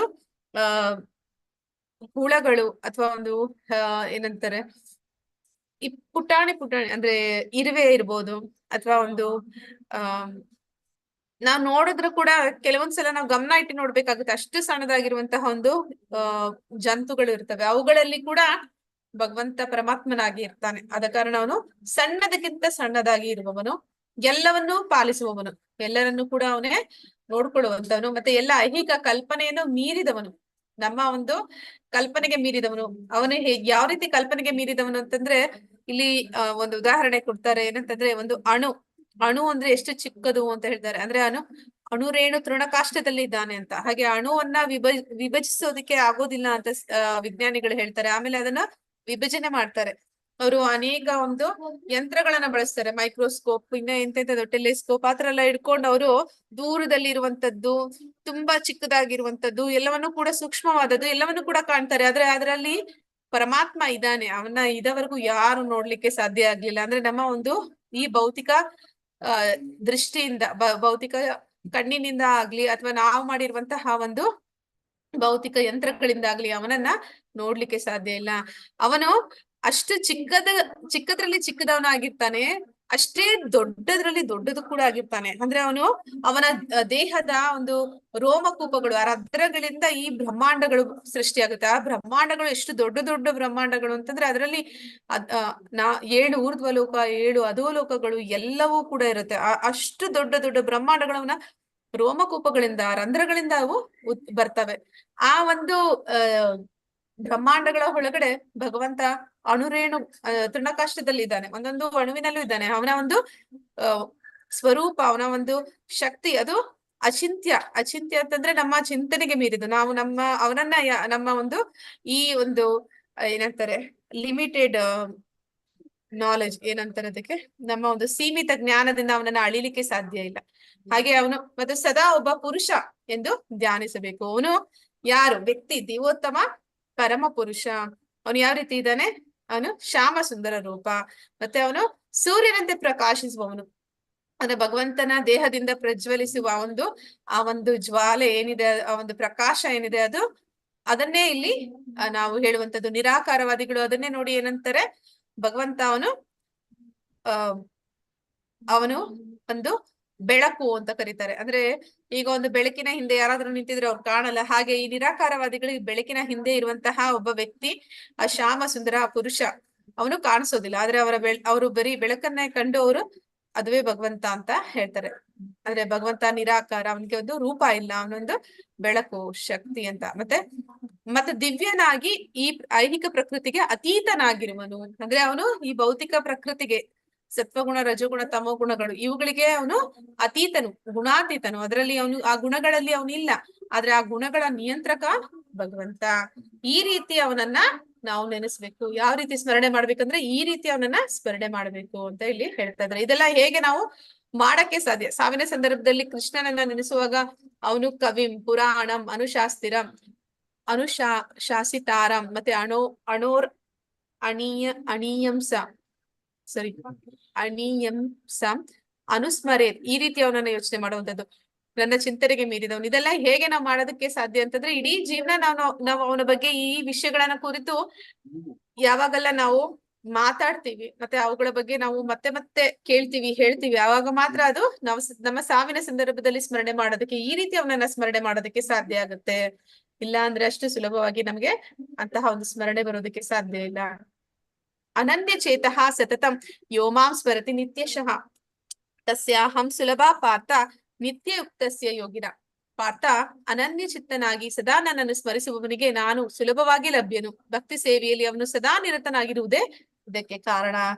ಇಲ್ಲಿ ಅವನು ಹೇಳ್ತಾ ಇದ್ದಾನೆ, ಅನನ್ಯ ಭಕ್ತ ಅಂದ್ರೆ ಅವನು ಅವನಿಗೆ ಬೇರೆ ಯಾವುದೇ ಒಂದು ವಿಷಯ ಬೇಡ, ಭಗವಂತನಲ್ಲದೆ ಬೇರೆ ಯಾವುದೇ ವಿಷಯದಲ್ಲಿ ಅವನ ಚಿತ್ತ ಅಂದ್ರೆ ಅವನ ಒಂದು ಮನಸ್ಸು ಅದು ಅದಕ್ಕೆ ಯಾವುದೇ ಒಂದು ಆನಂದ, ಸುಖ ಅನ್ನೋದು ಸಿಗೋದಿಲ್ಲ.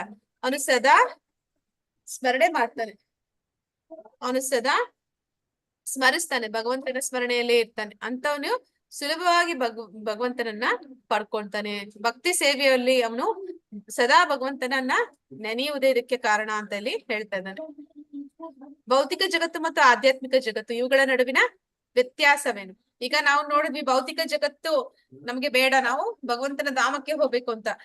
ನಾವ್ ಯಾವ ಭಗವಂತನ ಧಾಮಕ್ಕೆ ಹೋಗ್ಬೇಕು ಅಂತ ಇದೀವೋ ಆ ಧಾಮ ಯಾವ ರೀತಿ ಇದೆ ಅನ್ನೋದನ್ನ, ಮತ್ತೆ ಈ ಜಗತ್ತಿಗೂ ಆ ಜಗತ್ತಿಗೂ ಏನ್ ವ್ಯತ್ಯಾಸ ಅನ್ನೋದನ್ನ ಕೇಳ್ತಾ ಇದ್ದಾರೆ. ಹರೇ ಕೃಷ್ಣ, ಯಾರಾದ್ರೂ ಹೇಳ್ತೀರಾ?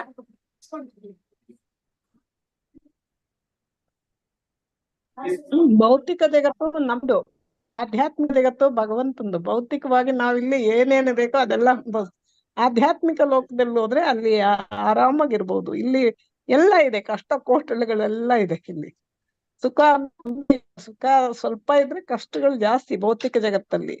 ಪರಮಾತ್ಮನಲ್ಲಿ ಯಾವಾಗ್ಲೂ ಭಗವಂತನ ಧ್ಯಾನ ಮಾಡ್ಕೊಂಡು ಆರಾಮಾಗಿರ್ಬೋದು. ಆಧ್ಯಾತ್ಮಿಕ ಲೋಕಕ್ಕೆ ಹೋಗ್ಬಿಟ್ರೆ ನಾವು ಭಗವಂತನ ಸ್ಮರಣೆ ಮಾಡ್ಕೊಂಡು ಆರಾಮಾಗಿ ಮನಸ್ಸನ್ನ ಇದ್ರಲ್ಲಿ ಇಟ್ಕೊಂಡಿರ್ಬೋದು. ಆಧ್ಯಾತ್ಮಿಕ ಲೋಕ ಶಾಶ್ವತವಾದದ್ದು, ಆಗೋಯ್ತಾ? ಭೌತಿಕ ಶಾಶ್ವತವಾದದ್ದು. ಧನ್ಯವಾದಗಳು ಮಾತಾಜಿ. ಈಗ Tell ಹೇಳಿ her if Mataji. she can take class early on Wednesday. We have to go for dinner.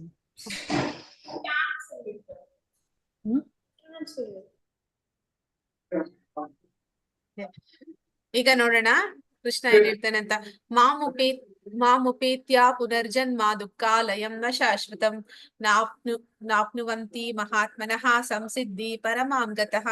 ಭಕ್ತಿಪೂರ್ವಕ ಯೋಗಿಗಳಾದ ಮಹಾತ್ಮರು ನನ್ನನ್ನು ಸೇರಿದ ಮೇಲೆ ದುಃಖಗಳ ತವರಾದ ಈ ಅಶಾಶ್ವತ ಪ್ರಪಂಚಕ್ಕೆ ಹಿಂದಿರುಗುವುದಿಲ್ಲ, ಏಕೆಂದರೆ ಅವರು ಅತ್ಯುನ್ನತ ಪರಿಪೂರ್ಣತೆಯನ್ನು ಸಾಧಿಸಿದ್ದಾರೆ.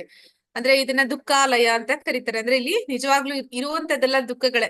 ಯಾರಾದ್ರೂ ಕೇಳಿದ್ರೆ ಹೇಗಿದ್ದೀರಾ ಅಂತಂದ್ರೆ ಏನಂತ ಹೇಳ್ತಾರೆ? ಯಾರಾದ್ರೂ ನೀವ್ ಹೇಗಿದ್ದೀರಾ ಅಂದ್ರೆ ನೀವ್ ಏನಂತ ಹೇಳ್ತೀರಾ?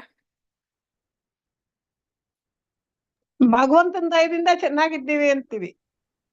ಕೆಲವು ಒಂದೊಂದು ಹೇಳ್ತಾರೆ ಮಾತಾಡಿ, ಒಬ್ಬೊಬ್ರು ಒಂದೊಂದು ಹೇಳ್ತಾರೆ ಚೆನ್ನಾಗಿದ್ದೀವಿ, ನೀವ್ ಚೆನ್ನಾಗಿದ್ದೀವಿ, ನಾವು ಭಗವಂತ ದಯದಿಂದ ಚೆನ್ನಾಗಿದ್ದೀವಿ, ನಿಮ್ಮ ಆಶೀರ್ವಾದದಿಂದ ಚೆನ್ನಾಗಿರ್ತೀವಿ ದೊಡ್ಡವರಾದ್ರೆ ಆತರ ಹೇಳ್ತಾರೆ. ನನ್ಗೆ ಗೊತ್ತಿಲ್ಲ. ಅಂದ್ರೆ ಏನಂತಾರೆ ಅಂದ್ರೆ ಎಲ್ಲ ಚೆನ್ನಾಗಿದೆ, ಏನು ತೊಂದ್ರೆ ಇಲ್ಲ. ಅಂದ್ರೆ ಏನು ತೊಂದ್ರೆ ಇಲ್ಲ ಅಂತಂದ್ರೆ ಏನಂತ ಅಂತಂದ್ರೆ ನಾವು ತೊಂದ್ರೆ ಇರೋದನ್ನ ದುಃಖ ಅಂತೀವಿ, ತೊಂದ್ರೆ ಇಲ್ದೇ ಇರೋದನ್ನೇ ಸುಖ ಅನ್ಕೊಂಡ್ಬಿಟ್ಟಿದ್ವಿ. ಆದ್ರೆ ಆನಂದ ಅಂತಂದ್ರೆ ಏನು ಅಂತ ನಾವು ಇನ್ನ ಅದನ್ನ ಅನುಭವಿಸಿದಿಲ್ಲ. ಅಂದ್ರೆ ಆಧ್ಯಾತ್ಮಿಕ ಜಗತ್ತಿನಲ್ಲಿ ನಿಜವಾದ ಆನಂದ ಅನ್ನುವಂಥದ್ದು ಇರುವಂತದ್ದು. ಇಲ್ಲಿ ನಾವು ಕಷ್ಟಗಳು ಇವತ್ತಿಲ್ಲಪ್ಪ ಅಂತಂದ್ರೆ ಅದೇ ನಮ್ಗೆ ಸುಖ ಅಂತ ಅರ್ಥ. ಕಷ್ಟಗಳು ಇಲ್ದೇ ಇರುವಂತ ಒಂದು ಪರಿಸ್ಥಿತಿನೇ ಸುಖ ಅಂತೀವಿ ಹೊರತು ನಿಜವಾದ ಸುಖವನ್ನ ನಾವು ಇನ್ನು ಕಂಡಿಲ್ಲ ಅಂತ. ಹಾಗೆ ಈ ದುಃಖಗಳ ತವರು ಇದು ಅಶಾಶ್ವತ ಕೂಡ. ಇಲ್ಲಿ ಮತ್ತೆ ಮತ್ತೆ ನಮ್ಗೆ ಸಾವು ಅನ್ನೋದು ಬರ್ತಾನೆ ಇರುತ್ತೆ. ಇದು ಇಲ್ಲಿ ಇರುವಂತದ್ದು ಎಲ್ಲವೂ ಕೂಡ ಅಶಾಶ್ವತ. ನಮ್ಮ ಸಂಬಂಧಗಳು ಅಶಾಶ್ವತ, ನಮ್ಮ ಹತ್ರ ಏನೆಲ್ಲ ಇದೆ ಅಂತ ಅನ್ಕೊಳ್ತೀವಿ, ಯಾವ್ದೆಲ್ಲ ನಂದು ಅನ್ಕೊಳ್ತಾ ಇದೀವಿ, ಎಲ್ಲವೂ ಕೂಡ ಅಶಾಶ್ವತ. ಇಂತಹ ಒಂದು ಪ್ರಪಂಚಕ್ಕೆ ಹಿಂದಿರುಗೋದಿಲ್ಲ ಯಾರು? ಭಗವಂತನ ಶುದ್ಧ ಭಕ್ತ ಯೋಗಿಯಾದ ಮಹಾತ್ಮ ಅಂತ ಇಲ್ಲಿ ಭಗವಂತ ಹೇಳ್ತಾ ಇದ್ದಾನೆ. ಆ ಬ್ರಹ್ಮ ಭುವನಾಲೋಕ ಪುನರಾವರ್ತಿನೋ ಅರ್ಜುನ ಮಾಮುಪೇತ್ಯಂತು ಕೌಂತೇಯ ಪುನರ್ಜನ್ಮನ ವಿದ್ಯತೆ. ಅಂದ್ರೆ ಆ ಬ್ರಹ್ಮ ಭುವನಾಲೋಕ ಅಂತಂದ್ರೆ ಇಲ್ಲಿ ಅತ್ಯುನ್ನತ ಲೋಕಗಳಿಂದ ಅತಿ ಕೆಳಗಿನ ಲೋಕದವರೆಗೆ ಎಲ್ಲಾ ಲೋಕಗಳು ದುಃಖದ ಆವಾಸಗಳೇ. ಇವುಗಳಲ್ಲಿ ಜನನ ಮರಣಗಳು ಮತ್ತೆ ಮತ್ತೆ ಆಗುತ್ತವೆ. ಆದರೆ ಕುಂತಿ ಪುತ್ರನಾದ ಅರ್ಜುನನೇ ನನ್ನ ನಿವಾಸವನ್ನು ಸೇರಿದವನಿಗೆ ಪುನರ್ಜನ್ಮವಿಲ್ಲ. ಅಂದ್ರೆ ನಾವು ನೋಡ್ತೀವಿ ಊರ್ಧ್ವ ಲೋಕಗಳು, ಸ್ವರ್ಗ ಅಂತಂದ್ರೆ ನಮ್ಗೆ ಅದೇ ಹೆಚ್ಚು. ಭಕ್ತಿಯಲ್ಲಿ ಬರೋದಕ್ಕೆ ಮುಂಚೆ ನಮ್ಗೆ ನೀವು ಎಲ್ಲಿಗೆ ಹೋಗ್ತೀರಿ ಅಂದ್ರೆ ನಾವು ಸ್ವರ್ಗಕ್ಕೆ ಹೋಗ್ತೀವಿ ಅಂತ ಹೇಳ್ತಾರೆ. ಆದ್ರೆ ಸ್ವರ್ಗ ಅನ್ನುವಂಥದ್ದು ಕೂಡ ಶಾಶ್ವತ. ಅಲ್ಲಿ ಯಾರಿರ್ತಾರೆ? ದೇವತೆಗಳಿರ್ತಾರೆ. ಸ್ವತಃ ಬ್ರಹ್ಮ ಕೂಡ ಅವನನ್ನು ಸೇರಿದಂತೆ ಎಲ್ಲಾ ದೇವತೆಗಳು ಕೂಡ ಅವರಿಗೂ ಕೂಡ ಆಯಸ್ಸು ಅನ್ನೋದು ಇರುತ್ತೆ. ಆದ್ರೆ ಅವರು ಕೂಡ ಸಾಯ್ತಾರೆ. ಮತ್ತೆ ಅವರಿಗೂ ಕೂಡ ಮತ್ತೆ ಸತ್ತ ಮೇಲೆ ಪುನರ್ಜನ್ಮ ಅನ್ನೋದಿರುತ್ತೆ. ಹಾಗೆ ಅವರು ಕೂಡ ಮತ್ತೆ ಈ ಜನ್ಮ ಮೃತ್ಯು ಜರಾವ್ಯಾಧಿಯಲ್ಲಿ ಇರ್ತಾರೆ. ಅಂದ್ರೆ ಅವ್ರಿಗೂ ವಯಸ್ಸಾಗುತ್ತೆ, ಅವ್ರಿಗೂ ರೋಗಗಳು ಬರುತ್ತೆ. ಈ ಎಲ್ಲಾ ಒಂದು ದುಃಖದ ಒಂದು ಪರಿಸ್ಥಿತಿಗಳು ಆ ಊರ್ಧ್ವ ಲೋಕಗಳಿಂದ ಹಿಡಿದು ಅಧೋ ಲೋಕದವರೆಗೆ ಪ್ರತಿಯೊಂದು ಲೋಕದಲ್ಲೂ ಇವುಗಳು ನಡೀತಾ ಇರುತ್ತೆ. ಆದ ಕಾರಣ ಯಾರು ಭಗವಂತನ ನಿವಾಸವನ್ನ ಸೇರ್ತಾನೆ ಅಂತವನಿಗೆ ಈ ಅಶಾಶ್ವತವಾದ ಒಂದು ಜನ್ಮ ಮೃತ್ಯು ಜರಾವ್ಯಾಧಿ ಅನ್ನುವಂಥದ್ದು ಇರೋದಿಲ್ಲ. ಅವನಿಗೆ ಪುನರ್ಜನ್ಮ ಅನ್ನೋದಿಲ್ಲ. ಅವನು ಶಾಶ್ವತವಾಗಿ ಇರ್ತಾನೆ ಭಗವಂತನ ಜೊತೆಯಲ್ಲಿ. ಸಹಸ್ರ ಯುಗ ಪರ್ಯಂತಂ ಅಹರ್ಯದ್ ಬ್ರಾಹ್ಮಣೋ ವಿದುಹು ರಾತ್ರಿಂ ಯುಗ ಸಹಸ್ರಾಂತಂ ತೇ ಅಹೋ ರಾತ್ರ ವಿದೋ ಜನಃ. ಅಂದ್ರೆ ಇದು ನಾವು ನೋಡಿದೀವಿ. ಅಂದ್ರೆ 4ನೇ ಅಧ್ಯಾಯದಲ್ಲಿ ದಿವ್ಯ ಜ್ಞಾನದಲ್ಲಿ ನಾವು ನೋಡಿದೀವಿ. ಮನುಷ್ಯರ ಲೆಕ್ಕಾಚಾರದ ಪ್ರಕಾರ 1000 ಯುಗಗಳು ಸೇರಿ ಬ್ರಹ್ಮನ ಒಂದು ದಿನ, ಅವನ ರಾತ್ರಿಗೂ ಅಷ್ಟೇ ಅವಧಿ. ಅಂದ್ರೆ ಅಂದ್ರೆ ಅವನು ಒಂದು ಕಲ್ಪ ಅಂತಂದ್ರೆ ಅವನ ದಿನ ಅದು 1000 ಯುಗಗಳು. ಅವನ ರಾತ್ರಿ ಕೂಡ ಅಷ್ಟೇ ಇರುತ್ತೆ. ಮತ್ತೇನ್ ಹೇಳ್ತಾ ಇದ್ದಾರೆ? ಅವ್ಯಕ್ತಾದ್ವ್ಯಕ್ತಯ ಸರ್ವ ಪ್ರಭವಂತಿ ಅಹರ್ ಆಗಮೆ ರಾತ್ರಿ ಆಗಮೆ ಪ್ರಲಿಯಂತೆ ತತ್ರೈವ ವ್ಯಕ್ತ ಸಂಜ್ಞಕೆ. ಬ್ರಹ್ಮನ ಹಗಲಿನ ಪ್ರಾರಂಭದಲ್ಲಿ ಎಲ್ಲಾ ಜೀವಿಗಳು ಅವ್ಯಕ್ತ ಸ್ಥಿತಿಯಿಂದ ಅಭಿವ್ಯಕ್ತಿ ಪಡೆಯುತ್ತಾರೆ. ಅನಂತರ ರಾತ್ರಿ ಆದಾಗ ಅವರು ಮತ್ತೆ ಅವ್ಯಕ್ತದಲ್ಲಿ ಲೀನವಾಗ್ತಾರೆ. ಅಂತಂದ್ರೆ ಏನಾಗುತ್ತೆ ಅಂದ್ರೆ ನಾವೆಲ್ಲರೂ ಕೂಡ ಅನೇಕ ಬಾರಿ ಸಾಯ್ತೀವಿ, ಹುಟ್ಟುತ್ತೀವಿ. ಅಂದ್ರೆ ನಮ್ಮ ಆಯುಸ್ ಮುಗಿದಾಗ ನಾವು ಸಾಯ್ತೀವಿ. ಅದಲ್ಲದೆ ಇಲ್ಲಿ ಬ್ರಹ್ಮನ ಒಂದು ದಿನ ಒಂದು ಕಲ್ಪ ಆದ್ರೂ ಕೂಡ ಸಾಯ್ತೀವಿ. ಅಂದ್ರೆ ಅವನ ಒಂದು ಹಗಲು ಮುಗಿದು ರಾತ್ರಿ ಪ್ರಾರಂಭ ಆದ್ರೆ ನಾವು ಸಾಯ್ತೀವಿ.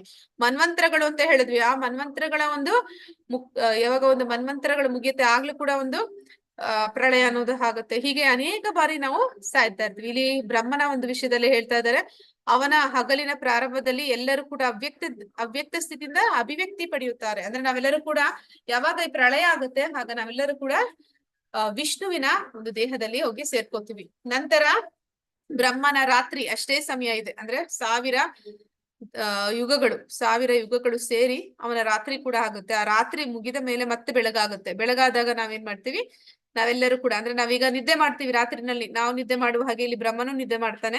ನಾವು ನಿದ್ದೆ ಮಾಡುವಾಗ ನಾವೆಲ್ಲವನ್ನೂ ಮರ್ತು ಬಿಡ್ತೀವಿ. ನಾನ್ ಯಾರು, ನಾನು ಉಪಾಧಿಗಳಂತ ಹೇಳ್ತೀವಿ ಅದನ್ನ. ಆದ್ರೆ ನನ್ನ ಹೆಸರಿದು, ನಾನ್ ಇಂತ ಮನೆಗೆ ಸೇರಿದವನು, ಇವರೆಲ್ಲ ನನ್ನವರು, ಈ ರೀತಿ ಎಲ್ಲಾ ಒಂದು ವಿಷಯಗಳಿರುತ್ತೆ. ನಾನು ಈ ಕೆಲಸ ಮಾಡ್ಬೇಕು, ನನ್ಗೆ ಈ ಜವಾಬ್ದಾರಿ ಇದೆ, ಇದೆಲ್ಲ ಇರುತ್ತೆ. ನಿದ್ದೆ ಮಾಡಿದಾಗ ನಾವು ಪ್ರತಿಯೊಂದನ್ನು ಮರ್ತು ಬಿಡ್ತೀವಿ. ಬೆಳಿಗ್ಗೆ ಎದ್ದಾಗ ತಿರುಗಿ ನಮ್ಗೆ ಅದೆಲ್ಲ ನೆನಪಾಗುತ್ತೆ. ನೆನಪಾದಾಗ ನಾವು ಮತ್ತೆ ನಮ್ಮ ಕೆಲಸಗಳಲ್ಲಿ ತೊಡಗ್ತೀವಿ. ಅದೇ ರೀತಿ ಇಲ್ಲಿ ಬ್ರಹ್ಮ ಅವನು ಮಲಗಿದಾಗ ಎಲ್ಲ ಒಂದು ಏನೆಲ್ಲ ಒಂದು ಸೃಷ್ಟಿ ಇದೆ ಅದೆಲ್ಲವೂ ಕೂಡ ಭಗವಂತನ ಒಂದು ಮಹಾವಿಷ್ಣುವಿನ ದೇಹವನ್ನ ಸೇರುತ್ತೆ. ನಂತರ ಅವನು ಬೆಳಗಾಗಿ ಮತ್ತೆ ಅವನ ಕೆಲಸದಲ್ಲಿ ತೊಡಗುವಾಗ ಈ ಎಲ್ಲವೂ ಕೂಡ ಮತ್ತೆ ಅದು ವ್ಯಕ್ತ ಸ್ಥಿತಿಗೆ ಬರುತ್ತೆ. ಅಂದ್ರೆ ಎಲ್ಲರೂ ಕೂಡ ಮತ್ತೆ ನೆನಪಿಸ್ಕೊಳ್ತಾರೆ ಅವರ ಕೆಲಸ ಏನಿತ್ತು, ಅವ್ರ ಕರ್ಮ ಏನಿತ್ತು, ಅವ್ರು ಏನ್ ಮಾಡ್ಬೇಕಾಗಿತ್ತು ಅದನ್ನ ಅವ್ರು ಮುಂದುವರಿಸ್ತಾರೆ. ಅದೇ ರೀತಿಲಿ ಭೂತಗ್ರಾಮ ಸ ಏವಾಯಂ ಭೂತ್ವಾ ಪ್ರಲೀಯತೆ ರಾತ್ರಿ ಆಗಮೆ ಅವಶಃ ಪಾರ್ಥ ಪ್ರಭವತಿ ಅಹರ್ ಆಗಮೆ.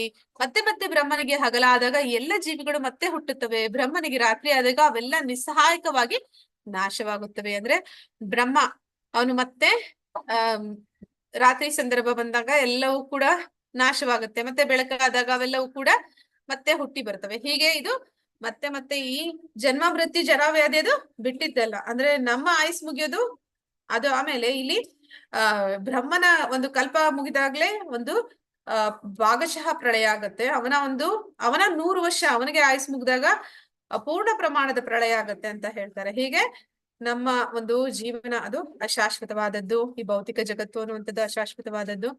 20ನೇ ಶ್ಲೋಕ.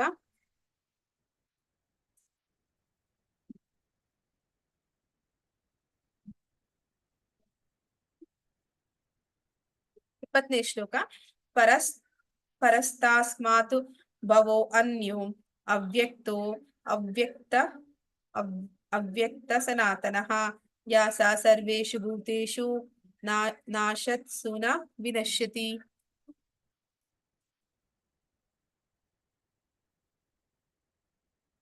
ಆದರೆ ಇನ್ನೊಂದು ಅವ್ಯಕ್ತವಾದ ಪ್ರಕೃತಿ ಇದೆ, ಅದು ನಿತ್ಯವಾದದ್ದು ಮತ್ತು ಈ ವ್ಯಕ್ತ ಮತ್ತು ಅವ್ಯಕ್ತ ಜಡವಸ್ತುವನ್ನು ಮೀರಿದ್ದು. ಅದು ಪರಮೋನ್ನತವಾದದ್ದು ಮತ್ತು ಎಂದೂ ನಾಶವಾಗುವುದಿಲ್ಲ. ಈ ಜಗತ್ತಿನಲ್ಲಿ ಎಲ್ಲವೂ ನಾಶವಾದಾಗ ಆ ಭಾಗವು ಇದ್ದಂತೆಯೇ ಇರುತ್ತದೆ. ಅಂದ್ರೆ ಆಧ್ಯಾತ್ಮಿಕ ಜಗತ್ತು ಅದು 3/4 ಭಾಗ ಆದ್ರೆ 1/4 ಭಾಗ ಅದು ಭೌತಿಕ ಜಗತ್ತು. ಆಧ್ಯಾತ್ಮಿಕ ಜಗತ್ತು ಅಂತಂದ್ರೆ ತ್ರಿಪಾದ ಅಂತಾರೆ, ಭೌತಿಕ ಜಗತ್ತು ಅಂತಂದ್ರೆ ಏಕಪಾದ ಅಂತಾರೆ. ಈಗ ನಾವು ಇಡೀ ದೇಶದಲ್ಲಿ ನಮ್ಮ ಜೈಲು ಎಷ್ಟು ದೊಡ್ಡದಿದೆ ಅಂತಂದ್ರೆ ನಮ್ಮ ದೇಶದಲ್ಲಿ ಅರ್ಧ ಭಾಗ ಅಷ್ಟು ಏನು ಜೈಲ್ ಇರೋದಿಲ್ಲ ಅಲ್ವಾ, 1/4 ಭಾಗ ಅಂತ ಅಲ್ಲಿ ಹೇಳೋದಕ್ಕಿಂತ ಅದಕ್ಕಿಂತ ಕಡಿಮೆ ಇರುತ್ತೆ. ಹಾಗೆ ಈ ಭೌತಿಕ ಜಗತ್ತು ಅನ್ನುವಂಥದ್ದು ಜೈಲಿದ್ದಾಗೆ. ಇಲ್ಲಿ ನಾವು ತಪ್ಪು ಮಾಡಿದವರನ್ನೆಲ್ಲ ಇಲ್ಲಿ ಕಳಿಸ್ತಾರೆ. ಹಾಗೆ ಆದ್ರೆ ಆ ಭೌತಿಕ ಜಗತ್ತಿಗೂ ಆಧ್ಯಾತ್ಮಿಕ ಜಗತ್ತಿಗೂ ವ್ಯತ್ಯಾಸ ಇರುತ್ತೆ. ಅಲ್ಲಿ ಆಧ್ಯಾತ್ಮಿಕ ಜಗತ್ತು ಅನ್ನುವಂಥದ್ದು ಅದು ಇದಕ್ಕಿಂತ ದೊಡ್ಡದಾಗಿರುತ್ತೆ. ಆಗ ಅಲ್ಲಿ ಇರುವಂತಹ ಜನ ಯಾರಿದ್ದಾರೆ ಅವರಿಗೆ ನಾಶ ಅನ್ನೋದಿಲ್ಲ, ಅಂದ್ರೆ ಅವರು ಶಾಶ್ವತವಾಗಿ ಇರುವಂತವ್ರು. ಹೀಗೆ ಆಧ್ಯಾತ್ಮಿಕ ಜಗತ್ತಿನ ಒಂದು ವಿಷಯವನ್ನ ತಿಳಿಸ್ತಾ ಇದ್ದಾರೆ.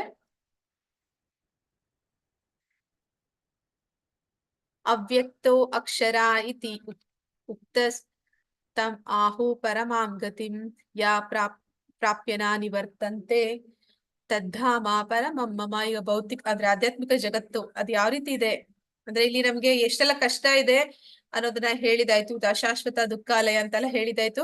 ನಾವು ಭಗವಂತನ ಧಾಮಕ್ಕೆ ಹೋಗ್ಬೇಕು ಅಂತ ಹೇಳಿದಾಯ್ತು. ಆದ್ರೆ ಈಗ ನಾವು ಭಗವಂತನ ಧಾಮಕ್ಕೆ ಹೋಗ್ಬೇಕಂದ್ರೆ ಅಲ್ಲಿ ಹೇಗಿದೆ, ಅಲ್ಲಿ ಏನಿದೆ ಅಂತ ತಿಳಿಯಬೇಕು ಅಂತ ಆಧ್ಯಾತ್ಮಿಕ ಜಗತ್ತಿನ ಬಗ್ಗೆ ತಿಳಿಸ್ತಾ ಇದ್ದಾರೆ.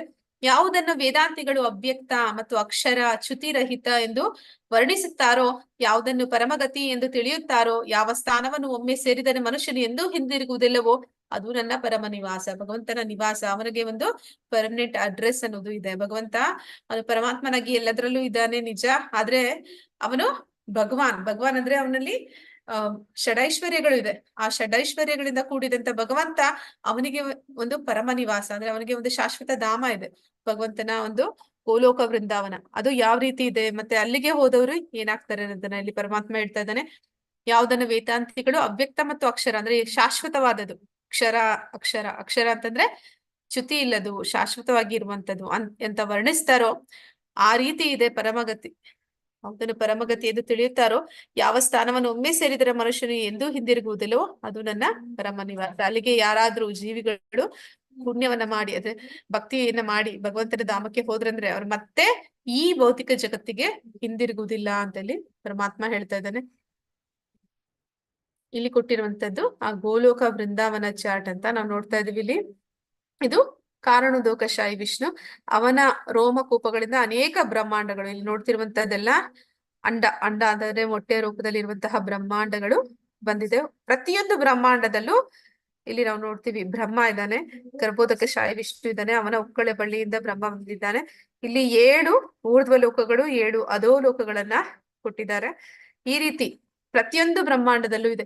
ಅಂದ್ರೆ ನಾವು ಹೇಳ್ತಾರೆ ಈ ವಿಜ್ಞಾನಿಗಳು ಕೂಡ ಭೂಮಿ ಮೇಲೆ ಮಾತ್ರನೇ ಜೀವಿಗಳಿರೋದು ಅಂತ. ಅದು ಸತ್ಯ ಅಲ್ಲ. ಅಂದ್ರೆ ನಾವು ಇದಕ್ಕೊಂದು ಉದಾಹರಣೆ ನಾವು ಏನ್ ಹೇಳ್ಬೋದು ಅಂತಂದ್ರೆ, ನಮ್ಮ ಅಂದ್ರೆ ಖಾರದ ಪುಡಿ ಇದೆ, ಅಂದ್ರೆ ಮೆಣಸಿನ ಪುಡಿ. ಆ ಪುಡಿಯನ್ನ ಯಾರಾದ್ರೂ ಒಬ್ಬ ವ್ಯಕ್ತಿಯ ಮೇಲೆ ಹಾಕಿದ್ರೆ ಅವನು ಪೂರ್ತಿ ಆ ಪುಡಿಯಲ್ಲಿ ಅವನನ್ನ ಮುಳುಗಿಸಿದ್ರೆ ಅವನ್ ಬದುಕಿರ್ತಾನ? ಹರೇ ಕೃಷ್ಣ, ಬದುಕಿರಕ್ ಆಗತ್ತ ಅವನ ಕೈಯಲ್ಲಿ? ಇಲ್ಲ. ಅದೇ ರೀತಿ ಯಾವ್ದಾದ್ರು ಒಂದು ವ್ಯಕ್ತಿನ 0 ಡಿಗ್ರಿಗಿಂತ ಕಡಿಮೆ ತುಂಬಾ ಕೊರಿಯುವ ಚಳಿ ಅದ್ರಲ್ಲಿ ಅವನ್ನ ಹಾಕಿದ್ರೆ ಅವ್ನ್ ಬದುಕಿರ್ತಾನ? ಇಲ್ಲ. ಆದ್ರೆ ನಾವ್ ನೋಡ್ತೀವಿ ಕೆಲವೊಂದು ಸಲ ಈ ಖಾರದ ಪುಡಿಯಲ್ಲಿ ಹೆಂಗಸರಿದ್ರೆ ಅಡಿಗೆ ಮನೆಯಲ್ಲಿ ಮಾಡೋರು, ಅಂದ್ರೆ ಅದು ಇಟ್ಟು ನಾವ್ ನೋಡ್ಕೋದಿರ ಅದ್ರಲ್ಲಿ ಹುಳ ಬಿದ್ರೆ ಅದ್ರಲ್ಲಿ ಹುಳ ಇರೋದ್ ನಾವ್ ನೋಡಿದೀವ? ಅದ್ರಲ್ಲಿ ಹುಳ ಬೀಳುವಂತದ್ದು ಖಾರದ ಪುಡಿಯಲ್ಲಿ. ಹರೇ ಇಲ್ಲ. ಕೃಷ್ಣ. ಬೀಳುತ್ತೆ ಮಾತಾಜಿ, ಉಪ್ಪು ಅಂದ್ಬಿಟ್ಟು ಇನ್ನೆಲ್ಲಕ್ಕೂ ಬೀಳುತ್ತೆ. ಬೀಳುತ್ತಲ್ವಾ? ಹಾಗಾದ್ರೆ ಆ ಹುಳ ಆ ಖಾರದ ಪುಡಿಯಲ್ಲಿ ಹೊರಳಾಡುತ್ತೆ, ಅಲ್ಲೇ ಇರುತ್ತೆ, ಅದೇನೆ ಮನೆ ಮಾಡ್ಕೊಂಡಿರುತ್ತೆ. ಮತ್ತೆ ನಮ್ಮ ಮೈ ಮೇಲೆ ಅಷ್ಟು ಖಾರ ಹಾಕಿದ್ರೆ ನಾವು ಬದುಕಿರೋದಿಲ್ಲ. ಅಂದ್ರೆ ಆ ಖಾರದಲ್ಲಿ ಆ ಹುಳ ಇರುತ್ತೆ ಅಲ್ವಾ? ಅದೇ ರೀತಿ ಕೊರಿಯುವ ಚಳಿನಲ್ಲಿ ನಾವು ಅನೇಕ ಪ್ರಾಣಿ ಪಕ್ಷಿಗಳು ಇರೋದನ್ನ ನೋಡ್ತೀವಿ. ಅದೇ ಈ ಪೆಂಗ್ವಿನ್ ಅಂತ ಹೇಳ್ತಾರೆ, ಮತ್ತೆ ಸೀಲ್ ಅಂತ ಹೇಳ್ತಾರೆ. ಈ ಎಲ್ಲಾ ಪ್ರಾಣಿಗಳು, ಹಿಮಕರಡಿ, ಇವುಗಳೆಲ್ಲ ಅಷ್ಟು ಚಳಿನಲ್ಲಿ, ಅಂತಹ ಒಂದು ಕೊರಿಯುವ ಚಳಿಯಲ್ಲಿ ಆ ಒಂದು ಹಿಮದಲ್ಲಿ ಅವು ಇರ್ತವೆ. ಅಂದ್ರೆ ನಾವ್ ಅಲ್ಲಿ ಹೋಗಿ ಇರಕ್ ಆಗಲ್ಲ. ಇಲ್ಲ ಕಂದ, ಬೆಚ್ಚಗೂ ಇಲ್ಲ. ಅದೇ ರೀತಿ ಸೂರ್ಯ ವಿವಸ್ವಾನ್, ಅವನು ಸೂರ್ಯಮಂಡಲದಲ್ಲಿ ಇದ್ದಾನೆ, ಅವನು ಕೂಡ ಒಂದು ಜೀವಾತ್ಮ ಅಂತ ಹೇಳ್ತೀವಿ. ಅಂದ್ರೆ ಹಾಗೆ ಪ್ರಭುಪಾದರು ಹೇಳ್ತಾರೆ, ಪ್ರತಿಯೊಂದು ಗ್ರಹ ವ್ಯೂಹಗಳು, ಪ್ರತಿಯೊಂದು ಪ್ರದೇಶಗಳು ಕೂಡ ಜೀವಿಗಳಿಂದ ತುಂಬಿ ಹೋಗಿದೆ ಅಂತ. ಆದ್ರೆ ನಮ್ಮ ಕಣ್ಣಿಗೆ ಅವರು ಗೋಚರಿಸದೇ ಇರಬಹುದು, ಆದ್ರೆ ಅವ್ರು ಇದ್ದಾರೆ, ಎಲ್ಲ ಕಡೆ ಇದ್ದಾರೆ. ನಮ್ಮ ಆತ್ಮವನ್ನೇ ನಾವು ಕಂಡಿಲ್ಲ. ಹಾಗೆ ಅವರೆಲ್ಲರೂ ಕೂಡ ವಿವಿಧ ಆತ್ಮಗಳಾಗಿ ಇಡೀ ಬ್ರಹ್ಮಾಂಡ, ಈಗ ಇಲ್ಲಿ ನಾವು ನೋಡ್ತಾ ಇದ್ವಿ ಎಷ್ಟೊಂದು ಬ್ರಹ್ಮಾಂಡಗಳು. ಅಂದ್ರೆ ಇದಕ್ಕೆ ಪ್ರಭುಪಾದರು ಕೊಡ್ತಾ ಇದ್ದಂತ ಉದಾಹರಣೆ ಏನಂದ್ರೆ, ದೊಡ್ಡ ಬಕೆಟ್ ತುಂಬಾ ಸಾಸಿವೆ ಕಾಳು ತುಂಬಿಸಿದ್ರೆ ಒಂದೊಂದು ಸಾಸಿವೆ ಕಾಳು ಒಂದೊಂದು ಬ್ರಹ್ಮಾಂಡ, ಅಷ್ಟೊಂದು ಬ್ರಹ್ಮಾಂಡಗಳಿದೆ. ಅಷ್ಟೊಂದು ಬ್ರಹ್ಮಾಂಡಗಳು ಇದೆ ಅಂತಂದ್ರೆ ಅದು ಯಾವ್ದು ಖಾಲಿಯಾಗಿರೋದಂತದ್ದಲ್ಲ, ಎಲ್ಲದರಲ್ಲೂ ಕೂಡ ಜೀವಾತ್ಮಗಳಿಂದ ತುಂಬಿ ಹೋಗಿದೆ ಅಂತ. ಹಾಗೆ ಈ ಜೀವಾತ್ಮಗಳು, ಅನೇಕ ಭಗವಂತನ ವಿಭಿನ್ನ ಅಂಶಗಳು ಪ್ರತಿಯೊಂದು ಬ್ರಹ್ಮಾಂಡದಲ್ಲಿಯೂ ಕೂಡ ಅವರು ಇದ್ದಾರೆ. ಇಲ್ಲಿ ನಾವು ನೋಡ್ತಾ ಇದ್ದೀವಿ ಇದು ವೈಕುಂಠ ಲೋಕಗಳು. ಅಂದ್ರೆ ಇಲ್ಲಿ ನಾವು ಏನಿದೆ ಇಲ್ಲಿ ಈ ಒಂದು ಬ್ರಹ್ಮಾಂಡದನ್ನ ನೋಡ್ಕೊಳ್ಳುವಂತಹ ಜವಾಬ್ದಾರಿ ಶಿವ ಮತ್ತೆ ಪಾರ್ವತಿ, ದುರ್ಗಾ ಅಂತ ಹೇಳ್ತಾರೆ, ಅವರು ಆ ಜವಾಬ್ದಾರಿಯನ್ನು ವಹಿಸ್ಕೊಂಡಿರ್ತಾರೆ. ಇದು ಸದಾಶಿವ ಲೋಕ, ಶಿವನು ಇರುವಂತದ್ದು. ಅಂದ್ರೆ ಅದೊಂದು ಅರ್ಧ ಭಾಗ ಆಧ್ಯಾತ್ಮಿಕ ಜಗತ್ತಿಗೆ ಸೇರಿದ್ರೆ ಇನ್ನು ಉಳಿದರ್ಧ ಭಾಗ ಈ ಭೌತಿಕ ಜಗತ್ತಿಗೆ ಸೇರುತ್ತೆ. ಅದ ಕಾರಣ ಅವನನ್ನ ಅಂದ್ರೆ ಕೃಷ್ಣನನ್ನ ಹಾಲಿಗೆ ಹೋಲಿಸಿದ್ರೆ ಶಿವನನ್ನ ಮೊಸರಿಗೆ ಹೋಲಿಸ್ತಾರೆ. ಅಂದ್ರೆ ಹಾಲಿನಿಂದ ಮೊಸರಾಗುತ್ತೆ ಅಂತ. ಹಾಗೆ ಶಿವ, ಅವನಲ್ಲಿ 55 ಗುಣಗಳು ಇರುತ್ತೆ, ವಿಷ್ಣುವಿನಲ್ಲಿ 60 ಗುಣಗಳಿದೆ, ಕೃಷ್ಣನಲ್ಲಿ 64 ಗುಣಗಳಿದೆ. ಮತ್ತೆ ಅವನ ಧಾಮ ಯಾವ ರೀತಿ ಇರುತ್ತೆ ಅಂತ ಇಲ್ಲಿ ಗೋಲೋಕ ವೃಂದಾವನ ಅಂತಂದ್ರೆ ಇಲ್ಲಿ ಎಲ್ಲ ವೈಕುಂಠ ಲೋಕಗಳು, ಇವೆಲ್ಲವೂ ಕೂಡ ವೈಕುಂಠ ಲೋಕಗಳು. ಅದರ ಮಧ್ಯೆ ಬರುವಂತದ್ದು ಗೋಲೋಕ ವೃಂದಾವನ, ಅದು ಭಗವಂತನ ಧಾಮ. ಆಧ್ಯಾತ್ಮಿಕ ಜಗತ್ತು ಯಾವ ರೀತಿ ಇದೆ ಅನ್ನೋದನ್ನಲ್ಲಿ ಒಂದು ಚಾರ್ಟ್ ನ ಮೂಲಕ ತೋರಿಸ್ತಾ ಇದ್ದಾರೆ. ಇಲ್ಲಿ ಭಗವಂತ ಏನ್ ಮಾಡ್ತಾ ಇರ್ತಾನೆ, ಸದಾ ಅವನು ಲೀಲೆಗಳಲ್ಲಿ ತೊಡಗಿರ್ತಾನೆ. ಅವನು ಗೋಲೋಕ ವೃಂದಾವನ, ಅವನು ಈ ಭೂಮಿಗೆ ಬಂದಾಗ ಜೀವಾತ್ಮರನ್ನ ತನ್ನೆಡೆಗೆ ಆಕರ್ಷಿಸೋದಕ್ಕೋಸ್ಕರ ಆಧ್ಯಾತ್ಮಿಕ ಜಗತ್ತಿನಲ್ಲಿ ಅವನು ಏನೆಲ್ಲ ಚಟುವಟಿಕೆಗಳನ್ನ ಮಾಡ್ತಾನೆ ಅದನ್ನೇ ಅವನು ಭೂಮಿ ಮೇಲೆ ಅವತರಿಸಿದಾಗ ಮಾಡಿ ತೋರಿಸ್ತಾನೆ. ಆ ರೀತಿ ಆ ಮೂಲಕ ಅವನು ಎಲ್ಲ ಜೀವಾತ್ಮಗಳನ್ನ ತನ್ನ ಧಾಮಕ್ಕೆ ಆಕರ್ಷಿಸ್ತಾನೆ, ಬರುವಂತೆ ಮಾಡ್ತಾನೆ. ಆದ್ರೆ ಅವನು ನಿಜವಾಗ್ಲೂ ಅವನು ಏನ್ ಮಾಡ್ತಾ ಇದ್ದಾನೆ ಅಲ್ಲಿ, ಅವನು ಸದಾ ಅವನು ಲೀಲೆಗಳಲ್ಲಿ ತೊಡಗಿದ್ದಾನೆ. ಅಲ್ಲಿ ಯಶೋಧ ಮಾತೆ ಮತ್ತೆ ಗೋಪಬಾಲಕರು ಮತ್ತೆ ಅಲ್ಲಿ ಇರುವಂತಹ ಒಂದು ಪ್ರಾಣಿ ಪಕ್ಷಿಗಳು ಎಲ್ಲವೂ ಕೂಡ 5 ರಸಗಳಲ್ಲಿ ಭಗವಂತ ಅವನ ಭಕ್ತರ ಜೊತೆ ಒಂದು ಪ್ರೀತಿ ವಿನಿಮಯವನ್ನ ಇಟ್ಕೊಳ್ತಾನೆ ಅಂತ. ಹಾಗೆ ಎಲ್ಲಾ ಒಂದು ಜೀವಿಗಳ ಜೊತೆ ಅವನ ಒಂದು ಸಂಬಂಧ ಅನ್ನೋದನ್ನ ಇರುತ್ತೆ. ಅದನ್ನ ನಾವು ನೋಡ್ತೀವಿ. ಅಲ್ಲಿ ಅವನು ಸದಾ ಆನಂದದಲ್ಲಿ ಇರ್ತಾನೆ. ಹಾಗಾದ್ರೆ ಉಳಿದೆಲ್ಲ ಜವಾಬ್ದಾರಿಗಳನ್ನ ಯಾರು ನೋಡ್ಕೊತಾ ಇದ್ದಾರೆ? ಅವನ ವಿವಿಧ ಸ್ವಾಂಶ ವಿಸ್ತರಣೆಗಳು, ದೇವತೆಗಳು ಅದನ್ನ ನೋಡ್ಕೊಳ್ತಾರೆ. ಮತ್ತೆ ಅವನ ಶಕ್ತಿಗಳು ಅದನ್ನ ಮಾಡ್ತಾ ಇರ್ತಾರೆ. ಆ ಎಲ್ಲ ಒಂದು ನಿರ್ವಹಣೆಯನ್ನ ಅವನ ಶಕ್ತಿಗಳು ಮಾಡ್ತಾ ಇರ್ತಾರೆ. ಅವನು ಅಲ್ಲಿ ಸದಾ ಕಾಲ ಕೊಳಲನ್ನ ನುಡಿಸ್ತಾ ಗೋಪಪಾಲಕರ ಜೊತೆಯಲ್ಲಿ ಮತ್ತೆ ಎಲ್ಲ ಚೇಷ್ಟೆಗಳನ್ನ ಮಾಡ್ತಾ ಅವನು ಸದಾ ಆನಂದದಲ್ಲಿ ಇರ್ತಾನೆ. ನಿಮ್ದು ಶ್ಲೋಕವನ್ನ ಕೊಟ್ಟಿದ್ದಾರೆ.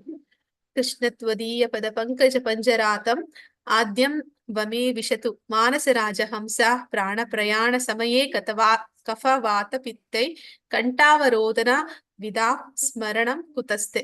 ಇದು ಹೇಳಿರುವಂತದ್ದು ರಾಜ ಕುಲಶೇಖರ. ಅವನಿಗೂ ಕೂಡ ಸಣ್ಣ ವಯಸ್ಸಿರುತ್ತೆ. ಅವನೇನು ತೀರಾ ವಯಸ್ಸಾದವನಿಲ್ಲ. ಅಂದ್ರೆ ನಾವು ಸಾಧಾರಣವಾಗಿ ನೋಡ್ತೀವಿ, ಎಲ್ಲರೂ ಕೂಡ ಆಧ್ಯಾತ್ಮಿಕ ವಿಚಾರ ಭಗವದ್ಗೀತೆ ಅಂತಂದ್ರೆ ವಯಸ್ಸಾದವರಿಗೆ ಸಂಬಂಧಪಟ್ಟಿದ್ದು, ವಯಸ್ಸಲ್ಲಿ ಇರುವವರು ಇದನ್ನೆಲ್ಲ ಈಗ್ಲೇ ಮಾಡ್ಬೇಕಾಗಿರೋ ಅವಶ್ಯಕತೆ ಇಲ್ಲ ಅಂತ. ಆದ್ರೆ ರಾಜ ಕುಲಶೇಖರ ಅವನು ಸಣ್ಣವನಿದ್ದಾಗ್ಲೇ ಈ ಒಂದು ಪದ್ಯವನ್ನ ಹೇಳ್ತಾನೆ. ಏನಂದ್ರೆ ಈ ಶ್ಲೋಕದ ಅರ್ಥ, ನನ್ನ ಪ್ರಭು ಕೃಷ್ಣನೇ ನನ್ನ ಮಾನಸ ಹಂಸವು ತತ್ಕ್ಷಣವೇ ನಿನ್ನ ಪಾದಕಮಲದ ದೇಟುಗಳಲ್ಲಿ ಮುಳುಗಿ ಅಲ್ಲಿನ ಬಳ್ಳಿಯಲ್ಲಿಯೇ ಸಿಲುಕಿಕೊಳ್ಳಲಿ.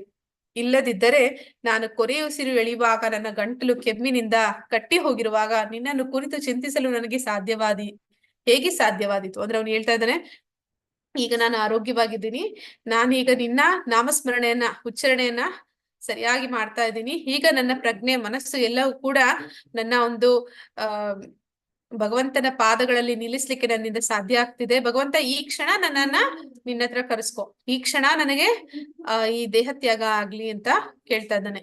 ನೀನ್ ನನ್ನನ್ನ ಸಾಯುವವರೆಗೆ, ಅಂದ್ರೆ ನನಗೆ ವಯಸ್ಸಾಗುವವರೆಗೂ ಹೀಗೆ ಇರ್ಲಿಕ್ಕೆ ಬಿಟ್ಟೆ ಅಂತಂದ್ರೆ ವಯಸ್ಸಾದ್ಮೇಲೆ ಏನಾಗುತ್ತೆ, ನನಗೆ ಆ ಕಫ ವಾತ ಕೆಮ್ಮಿನಿಂದ ನಾನು ನಿನ್ನ ಹೆಸರನ್ನ ಹೇಳಕ್ಕೆ ಸಾಧ್ಯ ಆಗುತ್ತೋ ಇಲ್ವೋ, ಆ ಒಂದು ಅಂದ್ರೆ ನಾವು ತುಂಬಾ ಏಜ್ ಆದ್ಮೇಲೆ ಅವ್ರಿಗೆ ನೆನಪಿನ ಶಕ್ತಿ ಹೊಟ್ಟೋಗುತ್ತೆ, ಸ್ಮರಣೆ ಹೊಟ್ಟೋಗುತ್ತೆ, ಎಲ್ಲ ಮರ್ತೋಗ್ತಾರೆ ಅಂತ ಹೇಳ್ತಿದಾರ. ಹಾಗೆ ನಾನು ಆಮೇಲೆ ನಿನ್ನನ್ನ ನೆನಪಿಸ್ಕೊಳ್ಳಕ್ಕೆ ಆಗುತ್ತೋ ಇಲ್ವೋ, ಈಗ ನಾನು ಆರೋಗ್ಯವಾಗಿದ್ದೀನಿ, ನಿನ್ನ ಸ್ಮರಣೆ ಮಾಡೋದಕ್ಕೆ ನನ್ನಿಂದ ಆಗ್ತಾ ಇದೆ, ನನ್ನ ಮನಸ್ಸಿನಲ್ಲಿ ನಿಲ್ಲಿಸೋದಕ್ಕೆ ಆಗ್ತಾ ಇದೆ. ಭಗವಂತ ಈಗ್ಲೇ ನನ್ನ ನಿನ್ನ ಹತ್ರ ಕರೆಸ್ಕೋ ಅಂತ ಇಲ್ಲಿ ಹೇಳ್ತಾ ಇದ್ದಾನೆ. ಪುರುಷಃ ಸಾ ಭರ ಪಾರ್ಥ ಭಕ್ತ್ಯಾ ಲಭಸ್ತು ಅನನ್ಯಯ ಯಸ್ಯತಃ ಸ್ಥಾನಿ ಭೂತಾನಿ ಏನಾ ಸರ್ವಂ ಇದಂ ತತಂ. ಪಾರ್ಥನೆ, ಎಲ್ಲಕ್ಕಿಂತ ಶ್ರೇಷ್ಠನಾದ ದೇವೋತ್ತಮ ಪುರುಷನನ್ನು ಪರಿಶುದ್ಧ ಭಕ್ತಿಯಿಂದ ಸೇರಬಹುದು. ತನ್ನ ನಿವಾಸದಲ್ಲಿದ್ದರೂ ಆತನು ಸರ್ವಾಂತರ್ಯಾಮಿ ಮತ್ತು ಎಲ್ಲ ವಸ್ತುಗಳು ಅವನ ಒಳಗೆ ಇವೆ. ಭಗವಂತ ಅವನು ಪರಿಶುದ್ಧ ಭಕ್ತಿಯಿಂದ ಅವನನ್ನ ಪಡಿಲಿಕ್ಕೆ ಸಾಧ್ಯ. ಶುದ್ಧ ಭಕ್ತಿ ಅಂದ್ರೆ ಪ್ರೀತಿಗೆ ಭಗವಂತ ಹೋಲಿತಾನೆ. ಆ ರೀತಿ ಭಗವಂತನನ್ನ ಹೋಲಿಸ್ಕೋಬೇಕು ಅಂತಂದ್ರೆ ಅಂತಹ ಒಂದು ಭಕ್ತಿ, ಆ ಪ್ರೀತಿಯ ಶ್ರದ್ಧೆ ನಮ್ಮಲ್ಲಿ ಇರಬೇಕು. ತನ್ನ ನಿವಾಸದಲ್ಲಿದ್ದರೂ ಆತನು ಸರ್ವಾಂತರ್ಯಾಮಿ ಮತ್ತು ಎಲ್ಲ ವಸ್ತುಗಳು ಅವನ ಒಳಗೆ ಇವೆ. ಆದ್ರೆ ಅಚಿಂತ್ಯ ಭೇದ ತತ್ವ ಅಂತಂದ್ರೆ ಇದೆ, ನಮ್ಮ ಒಂದು ಚಿಂತನೆಗೆ ಮೀರಿದವನು ಅವನು. ನಾ ಆಗ್ಲೇ ಹೇಳಿದ ಹಾಗೆ ಪ್ರತಿಯೊಂದು ಅಣುರೇಣು ತೃಣಕಾಷ್ಟದಲ್ಲೂ ಅವನಿದ್ದಾನೆ. ಮತ್ತೆ ಅವನು ಎಲ್ಲರ ಸರ್ವಾಂತರ್ಯಾಮಿ ಪರಮಾತ್ಮನಾಗಿ ಇದ್ರೂ ಕೂಡ ಅವನು ನಮ್ಮಿಂದ ತುಂಬಾ ದೂರ ಆಧ್ಯಾತ್ಮಿಕ ಜಗತ್ತಿನಲ್ಲಿ ಆ ಗೋಲೋಕ ವೃಂದಾವನ, ಅದು ಅವನ ನಿವಾಸ. ಅಲ್ಲಿ ಕೂಡ ಅವನು ಆನಂದವಾಗಿದ್ದಾನೆ. ಅವನ ಶುದ್ಧ ಭಕ್ತರು ಒಂದು ಕರೆ, ಅವನ ಒಂದು ಭಗವಂತನಿಗೆ ಶರಣಾಗತಿ ಹೊಂದಿದಂತಹ ಭಕ್ತರ ಒಂದು ಕರೆಗೆ ಅವನು ಕ್ಷಣ ಮಾತ್ರದಲ್ಲಿ ಅಲ್ಲಿ ಬಂದು ಬಿಡ್ತಾನೆ. ಹೀಗೆ ಅವನ ನಮ್ಮ ಚಿಂತನೆಗಳಿಗೆ ಮೀರಿದವನು. ಈ ಪ್ರಪಂಚವು ದುಃಖಾಲಯವೋ ಅಥವಾ ಸುಖಾಲಯವೋ? ಹರೇ ಕೃಷ್ಣ, ಯಾರಾದ್ರೆ ಹೇಳ್ತೀರಾ ಈ ಪ್ರಪಂಚ ದುಃಖಾಲಯನ ಸುಖಾಲಯನ ಅಂತ? ಹರೇ ಕೃಷ್ಣ. ಹಾ ಮಾತಾಜಿ. ಇದು ಆಕ್ಚುಲಿ ದುಃಖಾಲಯ ಅನ್ಬಹುದು. ದುಃಖಾಲಯ ಪ್ರಪಂಚವು ಹೇಗೆ ಅಂದ್ರೆ ಪ್ರತಿ ಕ್ಷಣ ನಾವು ಸುಖ ಬಯಸಿ ಯಾವ್ದೋ ಒಂದು ವಸ್ತುವಿನಿಂದ ಓಡ್ತಾನೆ ಇರ್ತೇವೆ. ಆದ್ರೆ ನಮಗ ದುಃಖ ಅನ್ನೋದು ಕಾಡ್ತಾನೆ ಇರತ್ತೆ. ಒಂದು ಪಡ್ಕೊಂಡಿದ್ನ ಕಳ್ಕೊಳ್ಳೋ ಭಯ, ಅಥವಾ ಆ, ಪಡ್ಕೊಳ್ಳೋ ಇಚ್ಛೆಯಿಂದ ಪಡ್ಕೊಳಕ್ ಆಗುತ್ತಿಲ್ಲ ಅನ್ನೋ ಭಯದಿಂದ ಬರೀ ದುಃಖಗಳೇ ತುಂಬಿರ್ತವೆ. ಆದ್ರೆ ಕೆಲವ್ರು ಏನ್ ಅನ್ಕೊಳ್ತಾರೆ, ಇದೇ ಸುಖ, ಇದೇ ಸತ್ಯ ಅಂತ ತಿಳ್ಕೊಳ್ತಾರೆ. ಧನ್ಯವಾದಗಳು ಪ್ರಭುಜಿ. ಅಂದ್ರೆ ಇಲ್ಲಿ ಹೇಗೆ ಅಂತಂದ್ರೆ ಒಂದ್ಸತಿ ಏನಾಗುತ್ತೆ ಅಂತಂದ್ರೆ ಇಂದ್ರನಿಗೆ ಶಾಪ ಬರುತ್ತೆ. ಇಂದ್ರನಿಗೆ ಶಾಪ ಬಂದು ಈ ದೇವತೆಗಳಿಗೆ ಶಾಪ ಕೊಟ್ರೆ ಯಾವ ರೀತಿ ಕೊಡ್ತಾರೆ ಅಂದ್ರೆ, ಹೋಗು ಭೂಮಿ ಮೇಲೆ ಮನುಷ್ಯನಾಗು ಅಥವಾ ಪ್ರಾಣಿಯಾಗು ಅಂತ ಶಾಪ ಕೊಡ್ತಾರೆ. ಹಾಗೆ ಅವನಿಗೆ ಒಂದು ಹಂದಿ ಜನ್ಮ ಸಿಗುತ್ತೆ. ಅವನು ಒಂದು ಎಂತ ಜಾಗದಲ್ಲಿ ಹಂದಿಗಳಿರ್ತವೆ, ಕೊಚ್ಚೆ ಮೋರಿ ಅಂತ ಹೇಳ್ತಾರಲ್ಲ, ಅಂತ ಜಾಗಗಳಲ್ಲಿ ಈ ಹಂದಿಗಳಿರುತ್ತೆ. ಆ ಪ್ರದೇಶದಲ್ಲಿ ಅವನಿದ್ದಾನೆ. ಅಲ್ಲಿ ಅವನದೇ ಒಂದು ಪರಿವಾರ ಇದೆ, ಹೆಂಡತಿ ಮಕ್ಕಳೆಲ್ಲ ಇದ್ದಾರೆ. ಅದನ್ನ ನೋಡಿ ಬ್ರಹ್ಮನಿಗೆ ತುಂಬಾ ಬೇಸರ ಆಗುತ್ತೆ. ಬ್ರಹ್ಮ ಸರಿ ಆಯ್ತು, ಶಾಪ ವಿಮೋಚನೆ ಆಗಿದೆ, ಬಾಪ ನಿನ್ನು ಮತ್ತೆ ಅಂತಂದ್ರೆ, ಅವನು ಎಲ್ಲಿಗೂ ಬರೋದಿಲ್ಲ, ನಾನು ಇಲ್ಲಿ ತುಂಬಾ ಸುಖವಾಗಿದ್ದೀನಿ, ಆನಂದವಾಗಿದ್ದೀನಿ, ನನ್ನ ಹೆಂಡತಿ ಮಕ್ಕಳು ಪರಿವಾರ ನೋಡು ಎಷ್ಟು ಸುಖವಾಗಿದ್ದೀನಿ ಅಂತ ಹೇಳ್ತಾನೆ. ಹಾಗೆ ನಾವು ಕೂಡ ಒಂದು ದುಃಖಾಲಯ ಅಂತ ಅಂದ್ರೆ ಇಲ್ಲಿ ಯಾವುದು ಕೂಡ ಶಾಶ್ವತ ಅಲ್ಲ. ಮತ್ತೆ ಆ ರೀತಿ ಒಂದು ಹೋಲಿಸಿ ನೋಡಿದಾಗ ನಮ್ಮ ದೇಹ ಕೂಡ ಅಷ್ಟೇ ಬೇಡದ್ದೆಲ್ಲ ನಮ್ಮ ದೇಹದ ಒಳಗಡೆ ಇದೆ. ಅದು ಹೊರಗಡೆ ನೋಡಿದಾಗ ನಾವು ತುಂಬಾ ಮೂಗು ಮುಚ್ತೀವಿ, ದೂರ ಹೋಗ್ತೀವಿ. ಅದೇ ನಮ್ಮ ಹೊಟ್ಟೆ ಒಳಗಡೆ ಇದೆ ಅಂತಂದ್ರೆ, ಮತ್ತೆ ನಾವು ಕೂಡ ಎಂತಹ ಒಂದು ಜೀವನವನ್ನ ಮಾಡ್ತಾ ಇದೀವಿ. ಇಂತಹ ಜೀವನ ಮಾಡ್ತಿದ್ರು ಕೂಡ ನಾವ್ ಅನ್ಕೊಳ್ತೀವಿ, ನಾನು ತುಂಬಾ ಸುಖವಾಗಿದ್ದೀನಿ, ನಾನು ತುಂಬಾ ಚೆನ್ನಾಗಿದ್ದೀನಿ ಅಂತ. ಹೀಗೆ ನಿಜವಾಗ್ಲೂ ವಾಸ್ತವದಲ್ಲಿ ಇದು ದುಃಖಾಲಯ. ಆದ್ರೆ ಏನ್ ಹೇಳ್ತಾರೆ, ಒಂದು ಕುರಿನ 100 ಕುರಿಗಳು ಹಾದು ಹೋಗ್ತವೆ, ಅಂದ್ರೆ ಅವುಗಳನ್ನ ನೋಡ್ಕೊಂಡು ಫಾಲೋ ಮಾಡ್ತವೆ ಅಂತ. ಅದನ್ನ ನೋಡ್ಬಿಟ್ಟು ಹಾಗೆ ನಾವು ಒಬ್ರು ಏನ್ ಮಾಡ್ತಾರೆ, ಅದನ್ನೇ ಸಾವಿರಾರು ಜನ, ಕೋಟ್ಯಾಂತರ ಜನ ಮಾಡ್ತಾ ಇದಾರೆ ಅಂದ್ರೆ ಅವ್ರಿಗೇನಾಯ್ತು ಅದೇ ನಮ್ಗೂ ಆಗುತ್ತೆ ಅಷ್ಟೇ. ಅಷ್ಟೊಂದ್ ಜನ ಅದ್ರಲ್ಲೇ ಇದಾರೆ ಅಂತಂದ್ರೆ ನಾವು ಅಲ್ಲೇ ಇದ್ದೀವಿ. ಮತ್ತೆ ಇದೇ ನಿಜವಾಗ್ಲೂ ಆನಂದ, ಸಂತೋಷ ಅಂತ ನಾವ್ ಅನ್ಕೋತೀವಿ.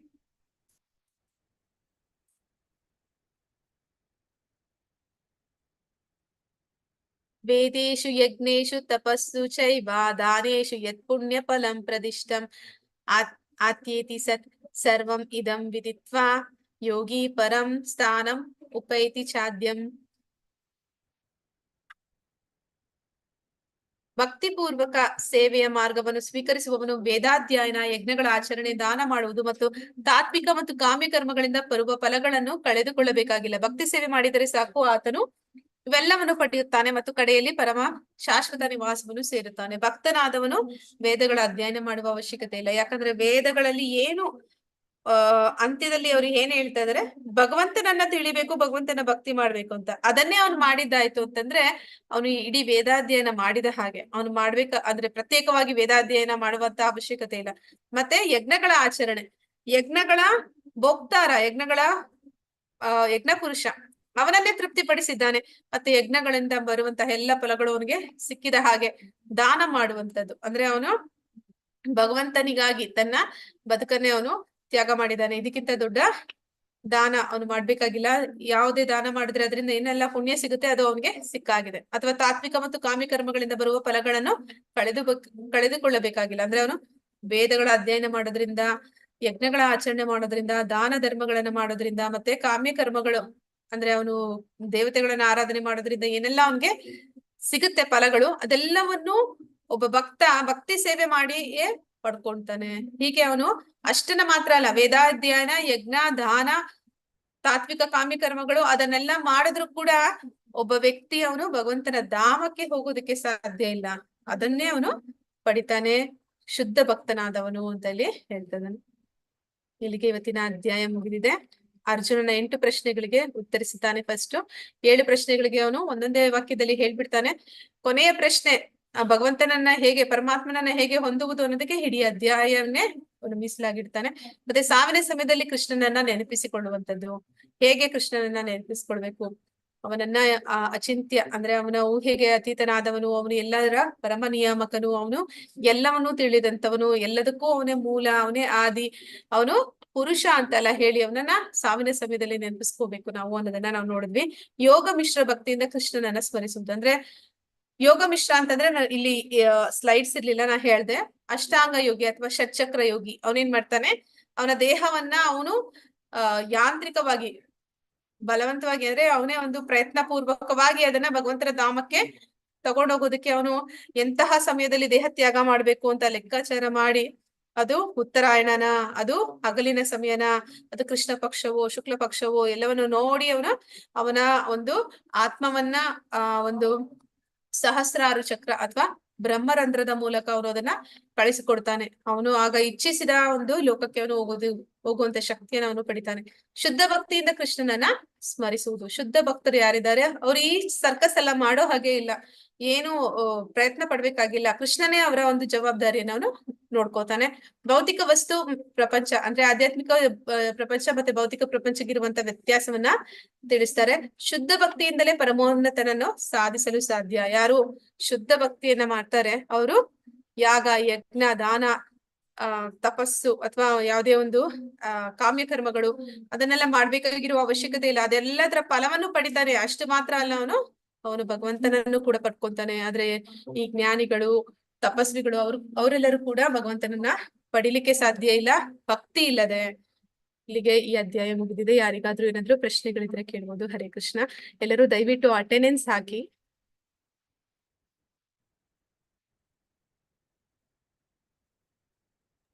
ವಾಂಛಾ ಕಲ್ಪತರುಭಿಶ್ಚ ಕೃಪಾ ಸಿಂಧುಭ್ಯ ಏವ ಚ ಪತಿತನಾಂ ಪಾವನೇಭ್ಯೋ ವೈಷ್ಣವೇಭ್ಯೋ ನಮೋ ನಮಃ. ಅನಂತ ಕೋಟಿ ವೈಷ್ಣವ ವೃಂದಕ್ಕೆ ಜೈ. ರಾಮಾಚಾರಿ ಹರಿದಾಸ್ ಠಾಕೂರ್ ಕಿ ಜೈ. ಇಲ್ಲಿ ನೆರೆದಿರುವಂತಹ ಎಲ್ಲ ಭಕ್ತರಿಗೂ ಜೈ. ಹರೇ ಕೃಷ್ಣ ಹರೇ ಕೃಷ್ಣ. ಹರೇ ಕೃಷ್ಣ ಮಾತಾಯ್ತು. ಹರೇ ಕೃಷ್ಣ ಪ್ರಭುಜಿ. ನಮ್ದೊಂದು ಪ್ರಶ್ನೆ ಇದೆ. ಏನಂದ್ರೆ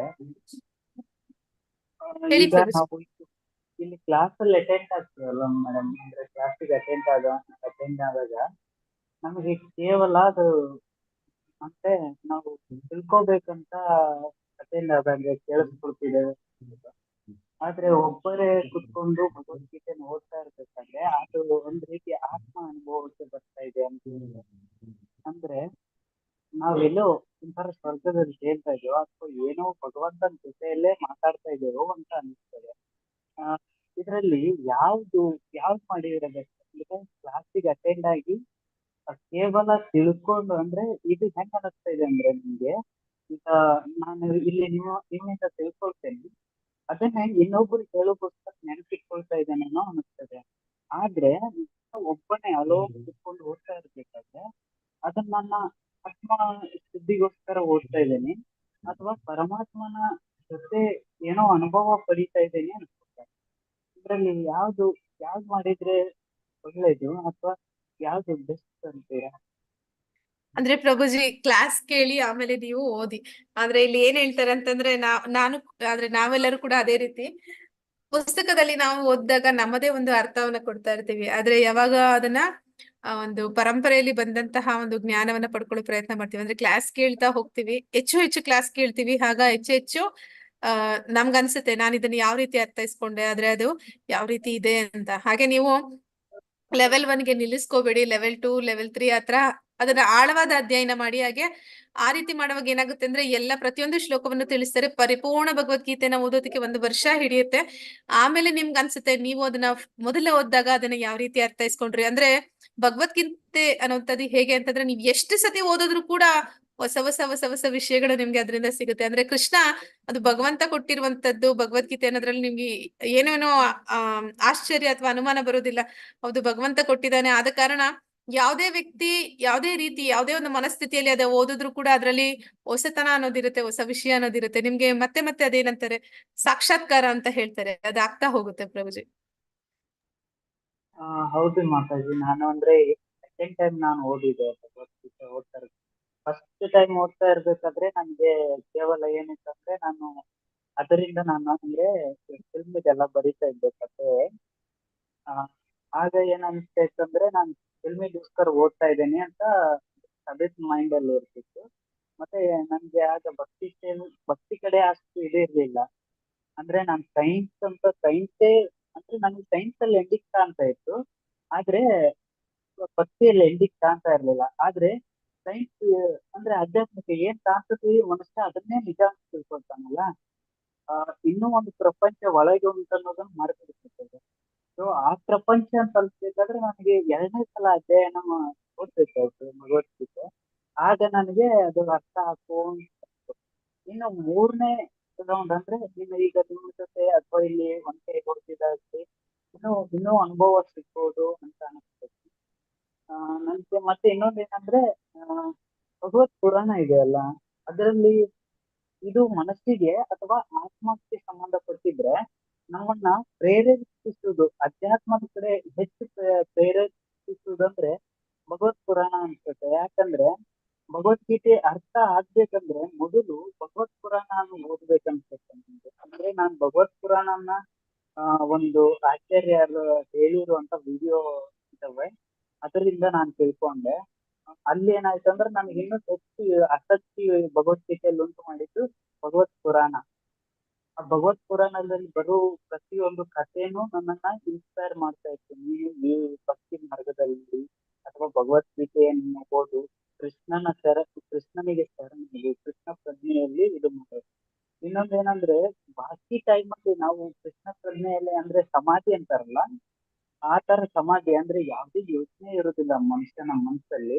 ಆಗ ಅದು ಒಂದು ರೀತಿ ಸಮಾಧಿಯಲ್ಲಿ ಇರ್ತದೆ. ಸಂಬಂಧಿಕರು, ಬಂಧುಗಳು, ವಸ್ತುಗಳು, ಅದು ಯಾವ್ದ್ರ ಪ್ರಜ್ಞೆನೂ ಇರುವುದಿಲ್ಲ. ಹರೇ ಕೃಷ್ಣ ಮಂತ್ರ ಹೇಳ್ಕೊಂಡು ಅಥವಾ ಜೈ ಜೈ ರಾಮಕೃಷ್ಣ ಹರಿ ಅಂತ ಸಂತರು, ಅಂದ್ರೆ ನಮ್ಮ ತಂದೆ ಸಂತ ಆಗಿದ್ರು, ಅವರು ಒಂದು ಮಂತ್ರ ಹೇಳ್ತಿದ್ರು. ಏನಂದ್ರೆ ಜೈ ಜೈ ರಾಮಕೃಷ್ಣ ಹರಿ ಅಂತ ಒಂದು ಇದು ಮಾಡಿದ್ರು ಅವರು. ಅದನ್ನ ಹೇಳ್ತಾ ಕೆಲಸ ಮಾಡ್ತಿದ್ರೆ ನಮ್ ದಿನ ಹೇಗೆ ಹೋಗಿದೆ ಅಂತ ಗೊತ್ತಾಗುದಿಲ್ಲ. ಅದಕ್ಕೆ ಮೊದಲು ನಾನೇನಾಗ್ತಿದೆ, ಒಂದ್ ರೀತಿ ಮಾನಸಿಕ ತರ ಇರ್ತಿದೆ. ಯಾವಾಗ್ಲೂ ಅಯ್ಯೋ ಇನ್ನು ನಾನ್ ಕೆಲಸ ಮಾಡ್ತಿರ್ಬೇಕಾದ್ರೆ ಅಯ್ಯೋ ಕೆಲಸ ತುಂಬಾ ಕಷ್ಟ ಆಗುತ್ತೆ ಹಾಗೆ. ಆದ್ರೆ ನಾವು ಯಾವಾಗ ಮಂತ್ರ ಹೇಳ್ಕೊಂಡೇ ಕೆಲಸ ಮಾಡ್ತೀವಿ, ಹೇಗೆ ಕೆಲಸ ಮಾಡಿದೇವಿ, ಹೇಗೆ ದಿನ ಹೋಗಿದೆ ಅಂತಾನೆ ಗೊತ್ತಾಗಲ್ಲ. ಸಂಜೆ ಬಂದಾಗ್ಲೇ ಓ ಇವತ್ತು ದಿನ ಕಳೆದೇ ಹೋಯ್ತಾ ಅಂತ ಅನಿಸ್ತದೆ. ಈ ಹೌದು ಅನುಭವಕ್ಕೆ ಪ್ರಭುಜಿ, ಭಗವಂತ ನಾಮಸ್ಮರಣೆ ಮಾಡಿದ್ರಿಂದ ಅನರ್ಥ ನಿವೃತ್ತಿ ಆಗುತ್ತೆ ಅಂತ. ಅಂದ್ರೆ ನಮ್ಗೆ ಬೇಡದೇ ಇರೋ ವಿಷಯಗಳಿಂದ ನಾವು ದೂರ ಆಗ್ತೀವಿ. ಮತ್ತೆ ನಮ್ಗೆ ಆ ಭಗವಂತನ ನಾಮಸ್ಮರಣೆ, ಭಗವಂತ ಬೇರೆ ಅಲ್ಲ, ಅವನ ನಾಮ ಬೇರೆ ಅಲ್ಲ, ನಾವು ಅವನಿಗೆ ಹತ್ರ ಆಗ್ತೀವಿ. ಅವನಿಗೆ ಹತ್ರ ಆದ್ವಿ ಅಂತಂದ್ರೆ ಆನಂದ ಅನ್ನುವಂಥದ್ದು ನಮ್ಮಲ್ಲಿ ತಾನಾಗಿಯೇ ಮೂಡುತ್ತೆ. ಅಂದ್ರೆ ಮತ್ತೆ ನನ್ಗೆ ಯಾವ ಸ್ಟೇಜ್ ಅಲ್ಲಿ ಇದ್ದೇನೆ ಈ ಕಡೆ ನಮ್ ಸನ್ಯಾಸ ಇದು ಮಾಡಿ ಇಸ್ಕಾನಲ್ಲಿ ಈಗ ಬಂದು ಅಲ್ಲೇ ಪರ್ಮನೆಂಟ್ ಆಗಿ ಸೇವೆ ಮಾಡ್ಕೊಂಡಿದ್ದೆ. ಸನ್ಯಾಸದ ಅನುಭವ ಆಗುತ್ತಾ ಅಥವಾ ಕೃಷ್ಣನಲ್ಲೇ ನಾನು ಸ್ಥಿರವಾಗಿ ಅಂದ್ರೆ ಪ್ರಭುಜಿ, ಪ್ರಭುಪಾದರು ಏನ್ ಕೊಟ್ಟಿದ್ದಾರೆ ಅದೆಲ್ಲವೂ ಕೂಡ ಪ್ರಾಯೋಗಿಕವಾಗಿ, ಅಂದ್ರೆ ವಿಜ್ಞಾನ ಇದ್ದ ಹಾಗೆ. ಬರೀ ಜ್ಞಾನ ಅಲ್ಲ, ಇಲ್ಲಿ ಒಂದು ನಿಮ್ಗೆ ವಿಜ್ಞಾನ ನೀವು ಜೀವನದಲ್ಲಿ ಅಳವಡಿಸ್ಕೋಬೇಕು. ಮತ್ತೆ ಅದನ್ನ ಪ್ರಾಯೋಗಿಕವಾಗಿ ಅಳವಡಿಸ್ಕೊಂಡು ಅದರ ಒಂದು ಅನುಭವಗಳನ್ನ ಪಡೆಯೋದಕ್ಕೆ ಸಾಧ್ಯ ಆಗುತ್ತೆ. ಅಂದ್ರೆ ಪ್ರಭುಪಾದರು ಸುಮ್ನೆ ಎಲ್ಲರ ಹಾಗೆ ಬರೀ ಭಗವದ್ಗೀತೆ ಜ್ಞಾನವನ್ನ ಕೊಡ್ಲಿಲ್ಲ, ಅದನ್ನ ಯಾವ ರೀತಿ ಪಡ್ಕೋಬೇಕು, ಅದನ್ನ ಯಾವ ರೀತಿ ಜೀವನದಲ್ಲಿ ಅದನ್ನ ಕಾರ್ಯಗತ ಮಾಡ್ಕೋಬೇಕು, ಅದೆಲ್ಲವನ್ನು ಕೂಡ ಕೊಟ್ಟಿರೋದ್ರಿಂದ ನೀವು ಅದನ್ನ ಇಸ್ಕಾನ್ ನಲ್ಲಿ ಬಂದು ಕಲ್ತ್ರೆ ನಿಮ್ಗೆ ಚೆನ್ನಾಗಿ ಅದು ಅನುಭವಕ್ಕೆ ಬರುತ್ತೆ ಪ್ರಭುಜಿ. ಧನ್ಯವಾದ ಮಾತಾಡಿ. ನಮ್ಗೆ ಧನ್ಯವಾದಗಳು ಪ್ರಭುಜಿ. ಇಷ್ಟ ಇತ್ತು. ಧನ್ಯವಾದಗಳು ಪ್ರಭುಜಿ. ಹರೇ ಮಾತಾಜಿ, ಲಿಂಕ್ ಸಿಗ್ತಾ ಇಲ್ಲ ನಮಗೆ. ಯಾವ್ದು ಪ್ರಭುಜಿ? ಹಾಕಿರ್ಲಿಲ್ಲ ಪ್ರಭುಜಿ ಇವತ್ತು. ಅಟೆಂಡೆನ್ಸ್ ಹಾಕೋದಕ್ಕೆ ಲಿಂಕ್ ಸಿಗ್ತಾ ಇಲ್ಲ. ಅಟೆಂಡೆನ್ಸ್ ಹಾಕಿದ್ದಾರೆ ಪ್ರಭುಜಿ, ಚಾಟ್ ನಲ್ಲಿ ಹಾಕಿದ್ದಾರೆ ನೋಡಿ. ಇದೆ ನೋಡಿ, ಇದೇನೆ. ಅದನ್ನ ಕ್ಲಿಕ್ ಮಾಡಿದ್ರೆ ಸಾಕು, ನಿಮ್ಗೆ ಅದು ಓಪನ್ ಆಗುತ್ತೆ. ಬ್ಲೂ ಕಲರ್ ಅಲ್ಲಿ ಇದೆಯಲ್ವಾ, ಅದನ್ನ ಕ್ಲಿಕ್ ಮಾಡಿ ನಿಮ್ಗೆ ಸಿಕ್ಕುತ್ತೆ ಅದು. ಇದೆ ಪ್ರಭುಜಿ, ಹಾಕಿದ್ದಾರೆ ಮಾತಾಜಿ. ಹರೇ ಕೃಷ್ಣ ಪ್ರಭುಜಿ. ಜೈ ಶ್ರೀ ಕೃಷ್ಣ. ಜೈ ಶ್ರೀ ಕೃಷ್ಣ ಪ್ರಭುಜಿ. ಒಂದು ಕ್ವಶನ್ ಇತ್ತು ಮಾತಾಜಿ. ಹಾ ಪ್ರಭುಜಿ. ಈಗ ಸ್ಕ್ರೀನ್ ಮೇಲೆ ಕೃಷ್ಣದ ಒಂದು ಫೋಟೋ ಹಾಕಿದ್ರಿ ನೀವು. ಹಾ ಪ್ರಭುಜಿ. ನನಗೆ ಅದು ನಾಮದ ಬಗ್ಗೆ ಸ್ವಲ್ಪ ಇದು ಬೇಕಿತ್ತು. ಯೂಶುವಲ್ ಆಗಿ 3 ನಾಮ ಇರುತ್ತೆ ವಿಷ್ಣುಗೆ ಹಚ್ಬೇಕಾದ್ರೆ, ಅದೇ ಕೃಷ್ಣಂದು 2 ಲೈನ್ಸ್ ಮಾತ್ರ ಇರುತ್ತೆ. ಅದ್ರ ಬಗ್ಗೆ ಸ್ವಲ್ಪ ಡಿಫ್ರೆನ್ಸ್ ಹೇಳ್ತೀರಾ? ಏನಕ್ಕೆ 2 ಲೈನ್ ಅಥವಾ ಅಲ್ಲಿ 3 ಲೈನ್ ಯಾಕೆ ಇದ್ ಮಾಡ್ತಾರೆ ಅಂತ? 3 ಲೈನು ಅದು ನನಗೆ ಗೊತ್ತಿಲ್ಲ ಪ್ರಭುಜಿ. 2 ಲೈನ್ ನಮ್ದು ನಾ ಹೇಳ್ತೇನೆ. ಒಂದು ಲೈನ್ ಇದು ಕೃಷ್ಣ ಅಂತ ಕರೀತಾರೆ, ಇನ್ನೊಂದು ರಾಧಾರಾಣಿ. ಅವರಿಬ್ರು ಸೇರುವಂತಹ ಒಂದು ಜಾಗವನ್ನ ಇಲ್ಲಿ ಕೆಳಗಡೆ ಒಂದು ದಪ್ಪದಾಗಿ ಮೂಗಿನ ಮೇಲೆ ಬರ್ತಿದ್ದಿಲ್ಲ, ಅದು ತುಳಸಿ ದಳ ಅಂತಾರೆ. ಆ ಎಲೆ, ತುಳಸಿ ಎಲೆ. ರಾಧಾಕೃಷ್ಣ ಅವರಿಬ್ರು ಸೇರುವಂತಹ ಜಾಗದಲ್ಲಿ, ಅಂದ್ರೆ ಅವರ ಪಾದಕ್ಕೆ ತುಳಸಿ ದಳ ಅಂದ್ರೆ ಭಕ್ತಿ ಎನ್ನುವಂಥದ್ದು ಅದು ಜೋಡಿಸ್ತಾರೆ. ಹಾಗೆ ಭಗವಂತ ಮತ್ತೆ ಶಕ್ತಿ ಅಲ್ಲಿ ಭಕ್ತನ ಮೂಲಕ ಒಂದು ಅವರ ಮೂವರ ಒಂದು ಸಂಗಮ. ಅಂದ್ರೆ ಹರೇ ಕೃಷ್ಣ ಮಹಾಮಂತ್ರ ಅಥವಾ ಓಂಕಾರ, ಅದ್ರಲ್ಲೂ ಕೂಡ ಅದೇ ಇರುತ್ತೆ. ಅಂದ್ರೆ ಓಂಕಾರದಲ್ಲಿ ಏನಂತ ಇರುತ್ತೆ, ಓ ಅಲ್ಲ ಆ ಓ ಮಾ ಅಂತಿರುತ್ತೆ ಅಲ್ವಾ? ಅದ್ ಮೂರು ಹಾ. ಅಕ್ಷರ ಸೇರಿ ಓಂ ಆಗುತ್ತೆ. ಮತ್ತೆ Okay. ಅಲ್ಲಿ ಆ ಅನ್ನುವಂಥದ್ದು ಕೃಷ್ಣ ಆದ್ರೆ, ಓ ಅನ್ನುವಂಥದ್ದು ಅವನ ಶಕ್ತಿ, ಮಾ ಅನ್ನುವಂಥದ್ದು ಭೌತಿಕ ಜೀವಾತ್ಮ ನಾವುಗಳು. ಹಾಗೆ ಹರೇ ಕೃಷ್ಣ ಮಹಾಮಂತ್ರ ಕೂಡ 16 ಮಂತ್ರಗಳು ಅದರಲ್ಲಿ ಇರುತ್ತೆ. ಅಲ್ಲಿ ನಾವು ನೋಡ್ತೀವಿ ಹರೇ ಅನ್ನುವಂಥದ್ದು ರಾಧಾರಾಣಿ, ರಾಮ ಅಥವಾ ಕೃಷ್ಣ ಅನ್ನುವಂಥದ್ದು ಭಗವಂತ. ಮತ್ತೆ Okay. ನಾವು ಜೀವಾತ್ಮ ಎಲ್ಲಿದ್ದೀವಿ ಅಂತಂದ್ರೆ ಯಾರು ಹೇಳ್ತಾ ಇದ್ದಾನೋ ಆ ಮಂತ್ರವನ್ನ ಅವನೇ ಜೀವಾತ್ಮ. ಹೀಗೆ ಈ ಹಾ. ಒಂದು ಏನು ಭಗವಂತನ ಒಂದು ನಾಮ ಏನಿಟ್ಟಿದ್ದಾರೆ ಅದು ಕೂಡ ಹಾಗೆ ಪ್ರಭುಜಿ. ಭಗವಂತ ಒಂದು, ಅವನ ಶಕ್ತಿ ಒಂದು, ಮತ್ತೆ ಜೀವಾತ್ಮ, ಅವರ ಮೂವರ ಸಂಗಮ ಅದು. ಓಕೆ ಮಾತಾಜಿ ಇನ್ನೊಂದು, ಈಗ ತುಳಸಿಗೂ ನಾವು ಅಷ್ಟೇನೆ ಇಂಪಾರ್ಟೆನ್ಸ್ ಕೊಡ್ತೀವಾ ಇಲ್ಲಿ? ಹೌದು ಪ್ರಭುಜಿ. ಹಾ, ಓಕೆ. ಅಂದ್ರೆ ಸಾಮಾನ್ಯವಾಗಿ ತುಳಸಿ ವಿಷ್ಣು ಪೂಜೆಗಳಲ್ಲೆಲ್ಲ ತುಂಬಾನೇ ಬಳಸ್ತೀವಿ ನಿಜ, ಬಟ್ ಇಲ್ಲಿ ಕೂಡ ಅದೇ ರೀತಿ ಇದೆಯಾ ಅಂತ ನನ್ಗೆ ಹೌದು ಡೌಟ್ ಅಷ್ಟೇ. ಪ್ರಭುಜಿ, ಇಲ್ಲಿ ತುಳಸಿ ಭಗವಂತನ ಆ ಪರಮ ಒಂದು ಭಕ್ತೆ, ಆದ ಕಾರಣ ತುಳಸಿ ಮಾತೆಗೆ ತುಂಬಾ ಮಹತ್ವ ಇದೆ. ಅದ್ರ ಬಗ್ಗೆನೂ ಒಂದ್ಸಲ ಯಾವಾಗಾರು ಹೇಳಿ ಮಾತಾಜಿ. ಸರಿ ಪ್ರಭುಜಿ. Thank you Mataji. ಧನ್ಯವಾದಗಳು ಪ್ರಭುಜಿ. ಇವತ್ತು ಮುಗಿಸೋಣ, ಅಂದ್ರೆ ಮಾತಾಜಿ ಇನ್ನೊಬ್ರು ಸ್ಟಾರ್ಟ್ ಮಾಡ್ಬಿಡ್ತಾರೆ ಈಗ, ಅವ್ರಿಗೆ ಇನ್ನೊಂದು 10 ಮಿನಿಟ್ಸ್ ಇಲ್ಲ ಬಂದಿರ್ತಾರೆ ಅನ್ಸುತ್ತೆ. ಧನ್ಯವಾದಗಳು ಪ್ರಭುಜಿ. ಹಾಗಾದ್ರೆ ಇವತ್ತಿಗೆ ಇಲ್ಲಿಗೆ ಮುಗಿಸೋಣ. ಹರೇ ಕೃಷ್ಣ. ಧನ್ಯವಾದಗಳು ಎಲ್ಲರಿಗೂ. ಹರೇ ಕೃಷ್ಣ ಮಾತಾಜಿ, ಧನ್ಯವಾದ. ಧನ್ಯವಾದಗಳು ಜ್ಯೋತಿ ಮಾತಾಜಿ. ಹರೇ ಕೃಷ್ಣ. ತುಂಬಾ ಧನ್ಯವಾದಗಳು ಮಾತಾಜಿ. ಹರೇ ಕೃಷ್ಣ.